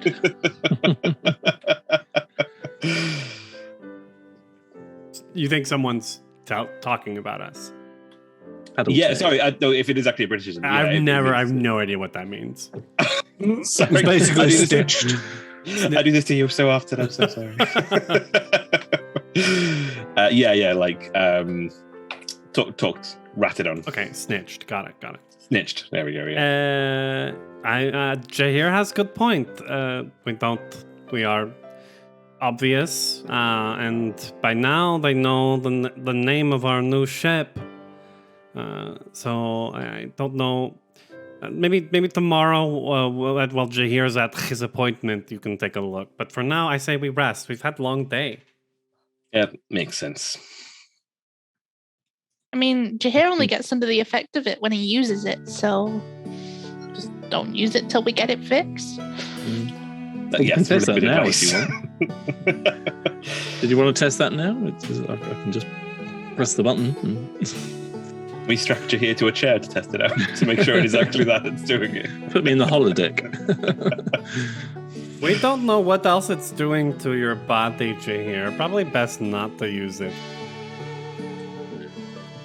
I didn't I mean, even consider that. who knew that this knee-jerk decision would just not be good? You know. I didn't. Exactly. You know, and we got what we wanted from it. I think, didn't we? We got those other dead things to deliver and made money, and you know, 50 tons of hearts from it. Mm-hmm. and I've still got my old adrenal gland. Here, look, and I'll hold it up and shake it. It looks all right. I'm sure they No. can put it back in. It smells okay. Look, I'll just show. Let's just see if Dr. Quamp can, I don't know, fix it or tell us what's wrong. Yeah, it's. I don't know. I don't know. Well, I mean, you keep saying it's not good, but you know, it's not what I wanted it to do. But it doesn't seem to do me any harm. But if you say, I shall trust you. Look, if one of your swords had a chip in it that made it swing worse than it did before, you'd want it to be fixed, right? Well, obviously, I mean, I love these swords more than I love anyone else. You know, So just think of this as and flimsy. If the ship, one of its thrusters, had a little, I don't know, malfunction that caused it to move a little bit slower than before, you'd want to fix it, right? I would immediately go to a professional who would then be able to make sure that my ship wasn't dying on the inside. There you go. Yeah, Eva, did you just refer to me as a tool, as a weapon? Your That's the body nicest thing anyone has ever said to me. Oh. That's just, and he'll just go up and hug her. Because you probably come up to her belly button. She's just like, But he's got 4 arms. pats your head. Yes. Well, we don't want to worry unnecessarily. That's all. No one's ever cared for me that way, or you know, I've always wanted to be someone's tool and a weapon, and you know, I feel like I belong. It's warming. There's this funny feeling like over here somewhere. I've heard of some clubs on Absalom where you can easily be someone's tool.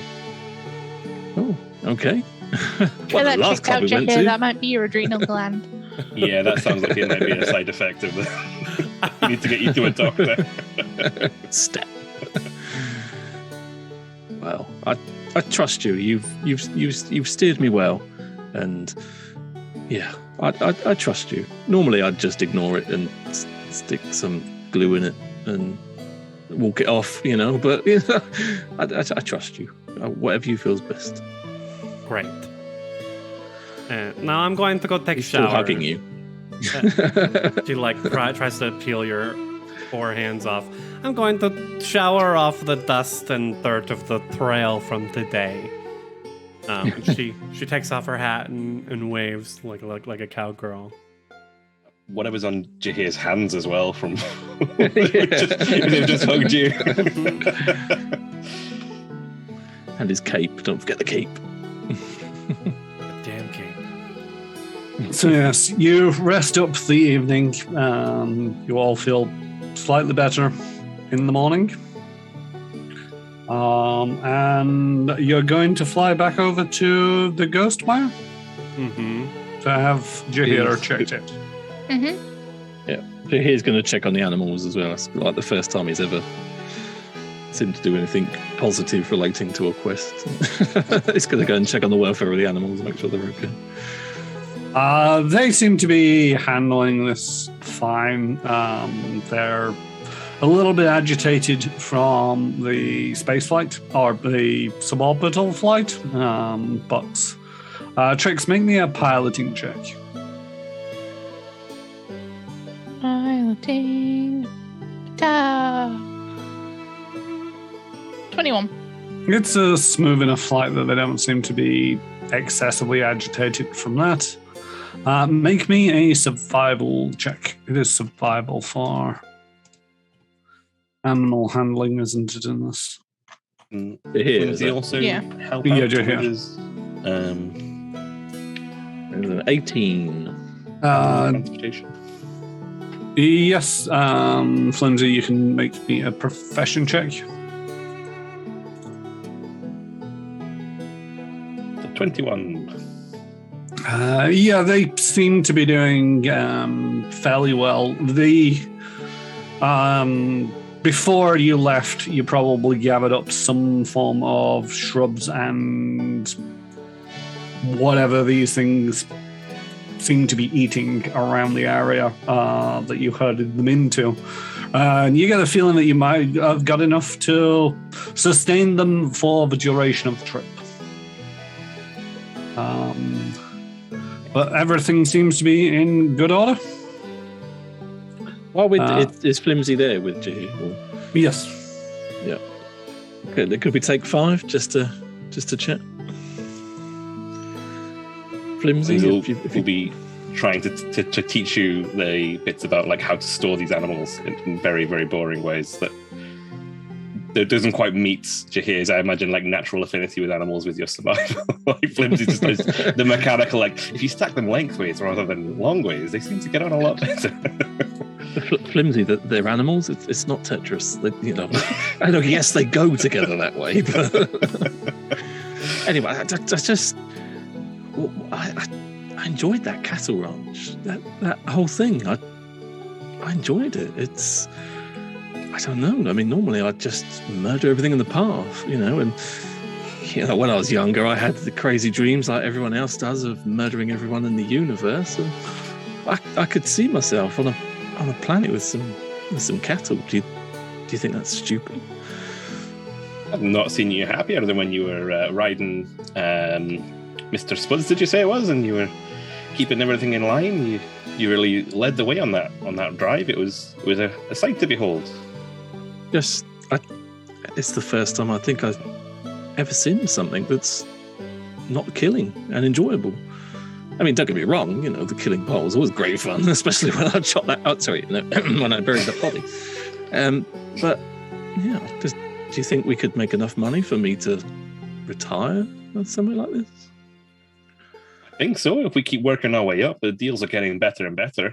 We've been making more money than I ever did at Edge, despite their reluctance to let us go, it seems.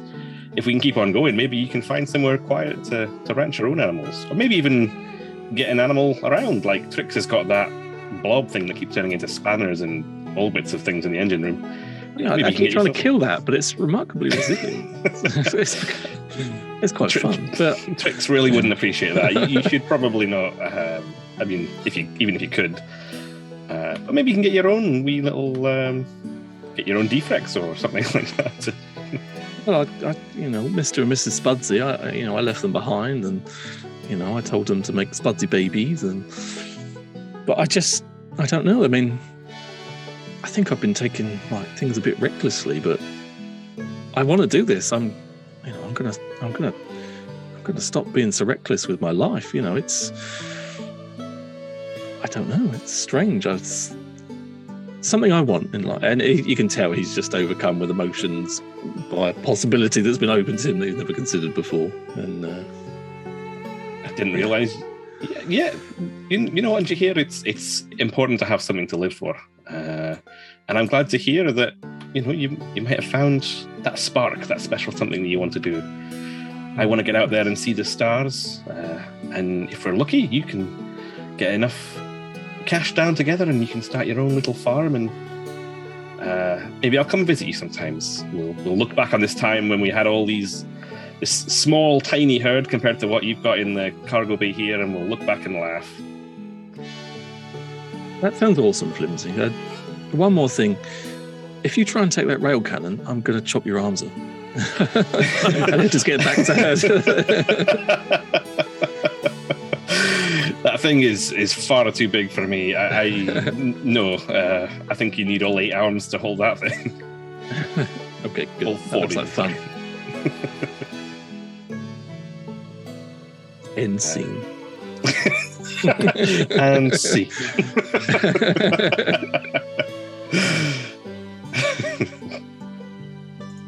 All right, and in next to no time, because this is a ship that's designed for space flight and not orbital flight, you arrive back in the Ghost Mire. And you land, and you go straight to the Dr. Quagwire? Oh, yeah, that's second name. Quamp. There we go.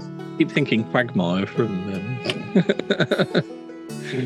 that program I can't remember the name of. Family Guy.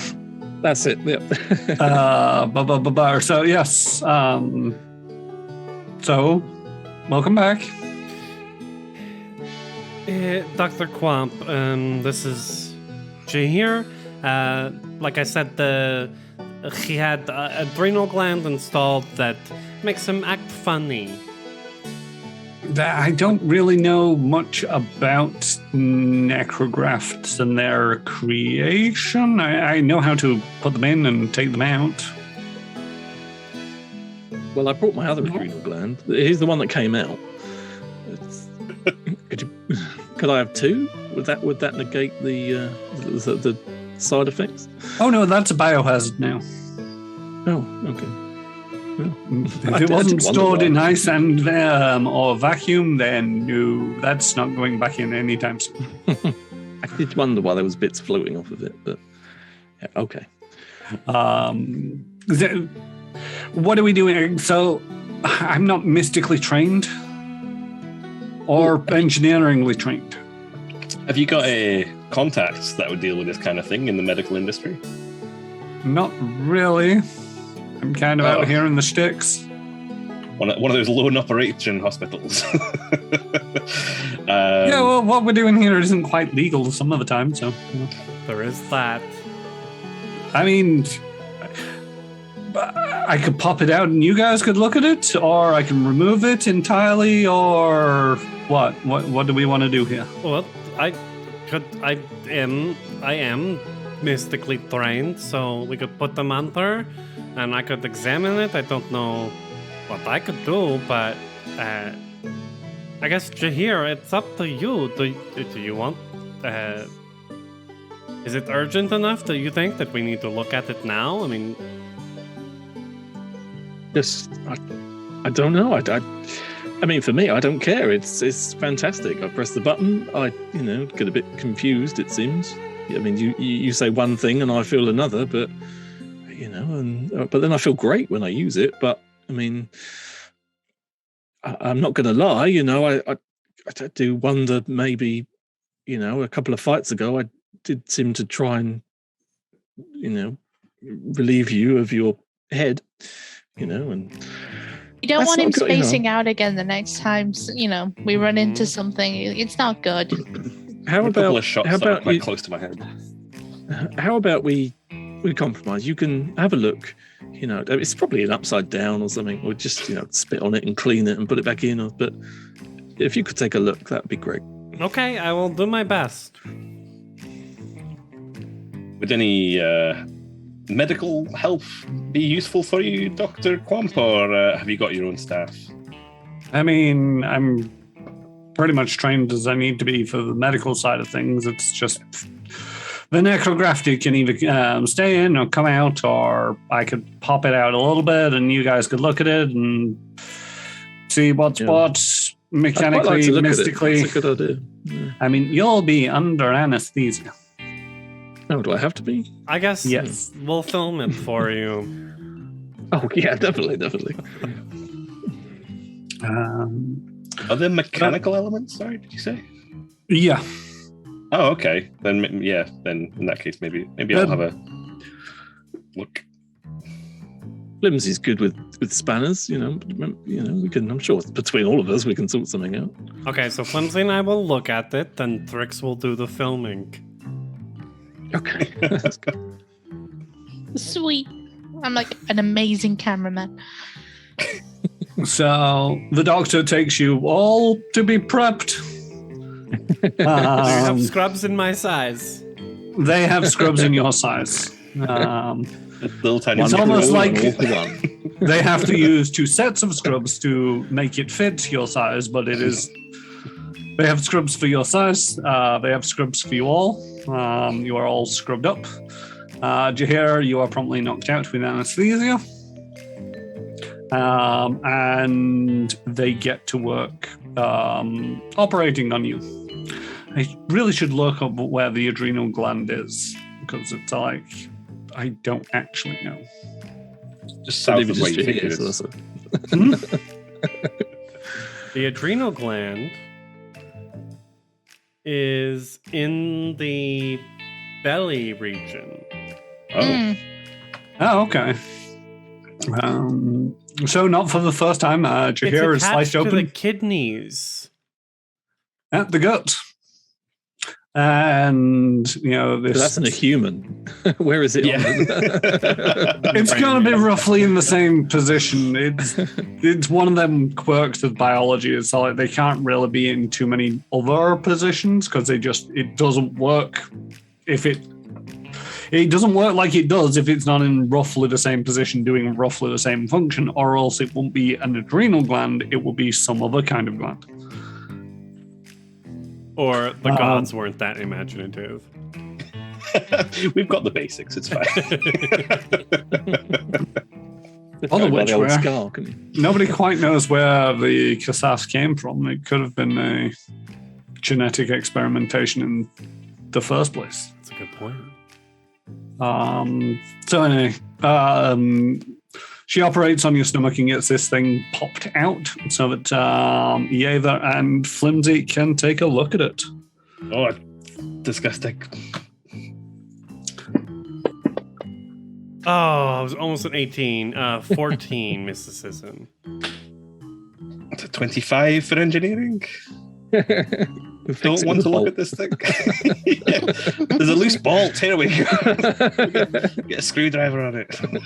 It's more the mechanical nature of the organ. So, Flimsy, you do actually note that there is a buildup of fluid in one. Flimsy's face is just brilliant. There is a buildup of fluid in one pocket of this adrenal gland, where it should be flowing through to this other cavity. However, the adjustments to the adrenal gland mean that the fluid is too viscous and it isn't flowing down this tube. So I get the assumption that you could either figure out either a way of lubricating it or putting in a stent to expand this capillary and allow this liquid to flow through. You're not quite sure what it's going to do, but hopefully getting it to flow will solve something, right? Lindsay will be putting this out like full arm's reach, like the thing here needs to flow through here. Wait, let Trix get the right camera angle when you point. Yeah. Get right in there. Oh, I can see the camera. No, I don't. I hope you will get a selfie. Yeah, we're all just there. Dr. Quamp, can you take a picture of us with the adrenal gland? It's just Flimsy in the corner of the picture throwing up into something. Zobin's creating some new recipe ideas. Kidney pie. So with that, Quamp puts in a stent to expand the tube to allow this liquid to flow. It might fix the problem. You're not quite sure, especially if Flimsy seems to be looking a little bit green and wanting to go out for air rather than try and figure out what it's actually doing. And it takes about 2 hours for the operation. Could somebody make me a medicine check? Flimsy is medically trained. Okay, go with You don't mean Flimsy. to- Okay.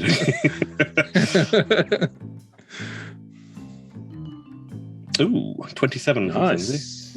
Okay. It's just one of them where it's like, to a certain degree, Flimsy might have been able to do this on their own if they could have stomached it. But yes, the operation takes a couple of hours. There doesn't seem to be anything in the way of complications. And Jehir is patched back up and stuck back together slightly better than the last time. The scarring probably won't be as predominant. But on the bandages, there is a smiley face. Hey. Sealed with a loving kiss. Skidamanda style. Was she smoking this entire time with a cigar and blowing bubbles? How are you feeling, Jehir? I feel great. These drugs are amazing. Let's wait. Did you? I was going to say, let's give it a day for rest, and then tomorrow you can test drive it. Just, I think, maybe if we go on the holodeck and test it, that might be the best place. But no, I feel good. All right, well, nothing too strenuous for the next 24 hours, but you should be good. It does a backflip off. I'm joking. So what, you said 15 credits per hour? 15 an hour, and this took 2 hours. 30 credits. We can pull that out of the party fund. I'm pulling out the party fund. There's plenty in there. All right, let me find the party fund. There we go, and 1018. About to start haggling, but then I realise this is like an underground most of the work. hospital for helping these people. But yeah, Flimsy did do most of the work.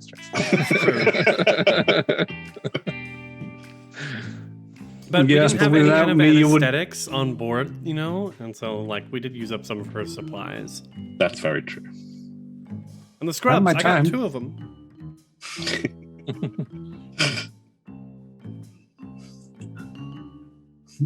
I mean, when you first came in here, you were asking where the adrenal gland was. Got you there. Oh yeah, Jehir, I filmed it. We can watch it on the ship. Oh, we could put this up for the next, the chill Netflix thing. Spaceflix. That I've forgotten the name of. Spaceflix. That is absolutely the most awesome thing I've ever seen. I mean, I've seen the inside of my body several times, but never that bit. I look as awesome on the inside as I do on the outside. And we know where your adrenal gland now. Adrenal gland is now. Yeah. I wondered why it didn't work straight away when I was pulling my finger. And... Maybe that was the problem. Maybe try pushing your belly button. Well, I've got this little smiley face now. I'll just boot the smiley face and off I go.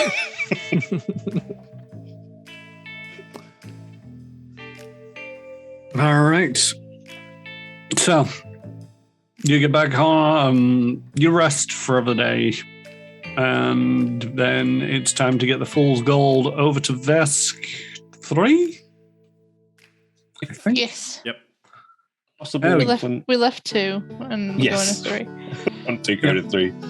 Flimsy would like to have done that check, if possible, during the 24-hour rest to see if he can...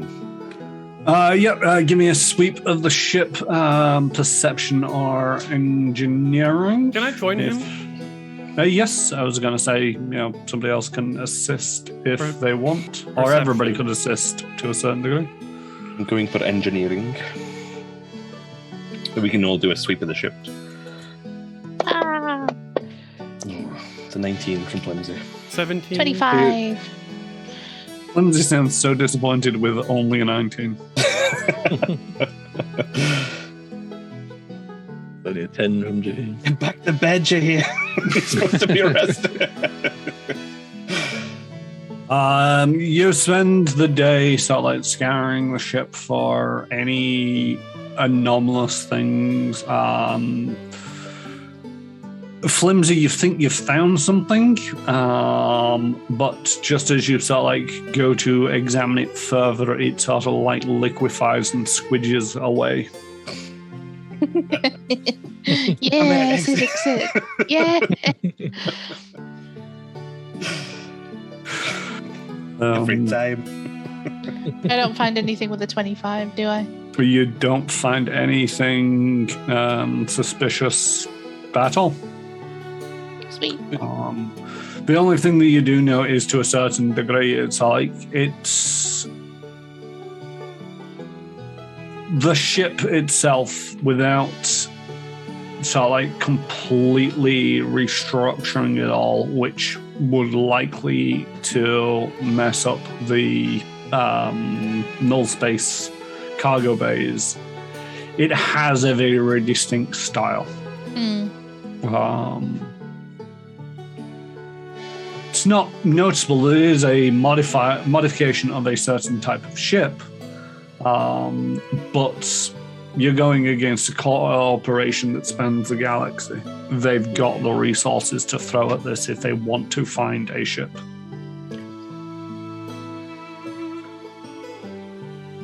Back when we left Kasath, they used to track ships with the drive signature. I mean, could it be something like that? Or is it just that we're really solid and obvious? Well, the Fool's Gold is a model of a type of ship, and I guess Edge has got the resources to find all those kinds of ships, or at least to threaten or offer bounties, I should say, for people to find all those kind of ships, and we're one of them. I mean, to a certain degree, it's either Jamison sledgehammer frame. An Edge, of course, it's an Edge ship. So it's one of them where it's like they're just looking for the one that they don't know why it's where it is. But the good news is it. I think there is like holographic stuff you can buy. You can put on the ship to change its appearance. But I don't know if Yeva knows about that, and I can't. I mean, I'm guessing. Something to think about next time we upgrade. Yeah. Let's make us look like something at least, even if when we park, we meld through the surface of the ship. Throw feet over it, be fine. Well, the good news is that the ship isn't being tracked by anything bugging from what we can tell, but they're finding us some other way. And if we don't want to start questioning the people that we're dealing with, it probably just means they're tracking us for being us in this ship. So we got to stay on our toes. And we got to get this cattle out of our hole. Yeah, it's getting smelly down there. I mean, it's getting smelly everywhere. Their air recyclers are doing their damnedest to try to purge the smell from everything, but it is slowly starting to waft through the entirety of the ship. Be sweeping spines out of that place for days. Can Jehir take some time to go in the holodeck and unarmed with Flimsy maybe watching, or someone else, Yeva, watching? Behind the shield. Well, there must be video cameras. You could do. Just to see if it still causes issues. Or... Go on, give it a tack on this thing. Like to the shield. Yeah, so he's going to go in unarmed, completely unarmed. And attempt to activate your adrenal gland. Yep. Give it a little boop. And it performs exactly as described. which is the standard effects of the adrenal gland plus the immunities to cold and poison. Nice. The defect seems to have been resolved. Awesome. Perfect. It feels better. It feels different. I think it might have worked, Flimsy. You just, whatever you stuck in there, it works, you know. You should maybe have a change of career. You know? You can operate on me anytime. Well, yeah, maybe we'll let somebody with who enjoys the inside of things that are less mechanical, like clinking the side of the ship. You're so modest. I mean, I saw the video where you were so excited you were sick. You know, I haven't seen anyone that excited since, I don't know, never. But it was certainly something. Well, So you're now on your way over to Vesk 3. Mhm. Yes. Where is everybody roughly on the ship? Probably piloting. Me and Jehir hanging out in the the holodeck. Yeah. Is anyone keeping an eye on the defects in the hold? Sounds like it's my shift. Well, So she's in there with like a handkerchief over her nose, and like just watching, making sure that they're doing okay.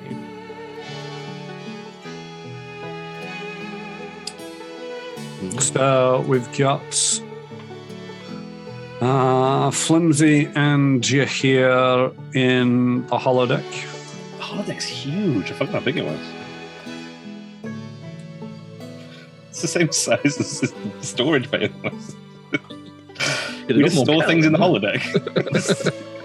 Yeah, I did say that, there is the potential of using other parts of a ship to store the cattle. I think we decided we couldn't get him in the lift one at a time. Yeah, that was the issue. Well, it was going to be awkward. And so, you're in the cargo hold? Mm-hmm. Just Oh.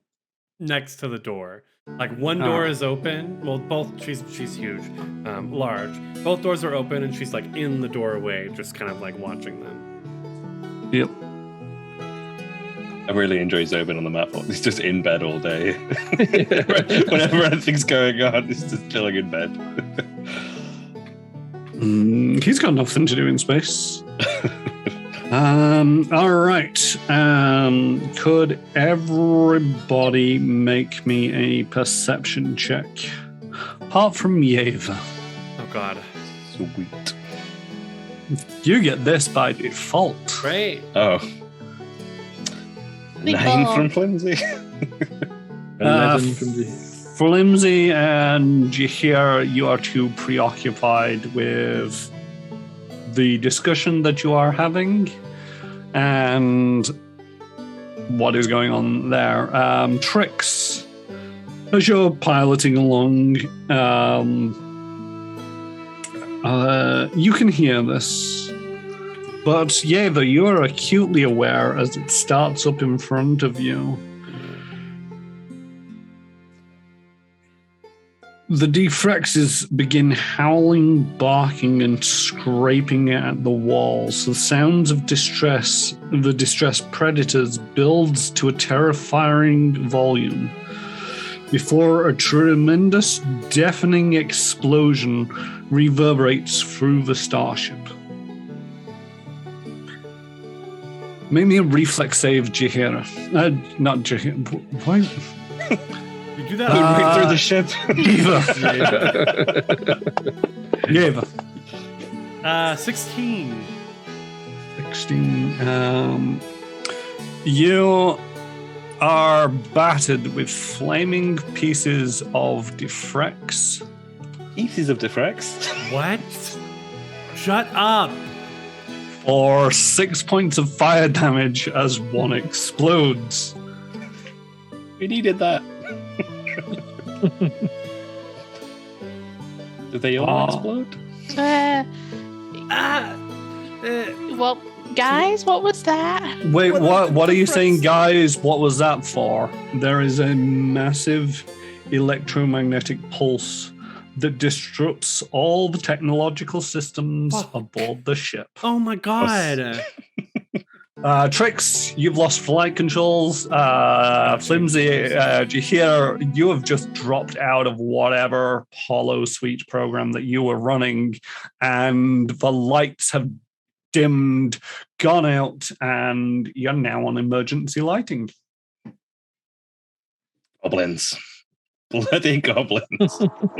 Well, I mean, to be fair, we did normally leave them in the Hello? engineering in the holodeck, didn't we? So Hello? Can they're anyone probably confused. hear me? Come on, let's go and see if we can find out what they've done this time. Hello. She's gonna Yeah. turn and start running down the hallway to the bridge. And be Oh, like, good, because the defects are going to also stampede their way behind you. "Ah!" Where is everybody going? Put it down to engineering, I guess, would be Flimsy's first call if the power's gone down. Yeah. It would be coming out Tricks. Flimsy. Yeah, you're probably running ahead of the pack, and you see Tricks come out of. You see Flimsy come out of the elevator and go back round to engineering. Are you joining them in engineering? Yes. All right. Is he even wearing their pink cowboy hat at this point? Just running down a corridor away from a herd of cattle. As soon as she gets in there, she slams the door shut behind her. One of the Frex exploded. What? You can see What? she didn't actually take any damage, but she's got 6 points of fatigue. So you can see she's got like chunks of Defrex hair and like little pieces of gut, like blood on her face. I don't know what happened. What What did you do to it? I did nothing. I mean, it's not. Is it? I take it it's not normal that Diffrex just randomly explode on occasion. She shrugs. I didn't roll an identify check on them, so it could be a special feature. Everybody make me life science checks. Untrained for 12. Who's not rolled yet? Tricks. Me. No, Defrex are not designed to explode.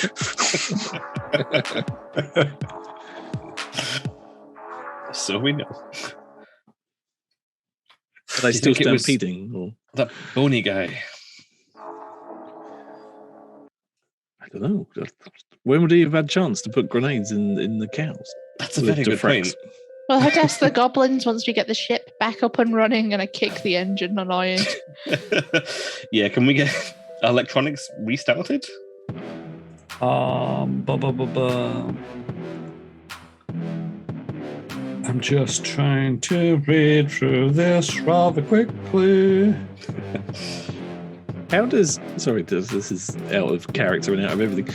How does gravity work on ships in this game? Magic. Plating, isn't it? Yeah. Grav plating, which is a gravity-dense material that lines the floor of the ship. I was just thinking by if the the engine's handwave. gone offline, then there's going to be If- a lot of cows flying around. It's very much, it works however you need it to work for the given circumstances. Right. Because there are certain situations where you'll be floating around because the ship's power is out, or there'll be controls on the walls so that you can turn on and off for gravity, or it will be still functional in situations like this where I need Defrex to be stampeding down the halls. We've got emergency life And support on, right? Yeah, you've got emergency life support. You've got emergency lighting. Probably includes gravity. That Pens did nothing. It held them well enough and kept them organized, which is something that you like. They weren't built for explosions and stampedes. So as they're trying to fix, she explains. At one moment, they all, as one, started howling and belling, and then boom, explosion, and then lights went out, and then no one was answering me on the comm. I thought it was the goblins that caused some sort of mayhem. We're in real trouble now. Flimsy, make me a engineering check. And tricks. Sorry, I keep forgetting that you're fairly good at engineering. It's a 20 from Flimsy. Yeah. 25 Yes. from Tricks. Between you, you can identify that there are, the ship's drive, it's still generating minimal amounts of power. It's just not being routed through the ship's systems correctly. There is likely to be 4 flaws on the ship that you need to rectify before you can get full power restored. Where those are, what you need to do is going to be the subject for next week's session.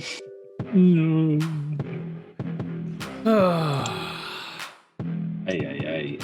Welcome back, guys.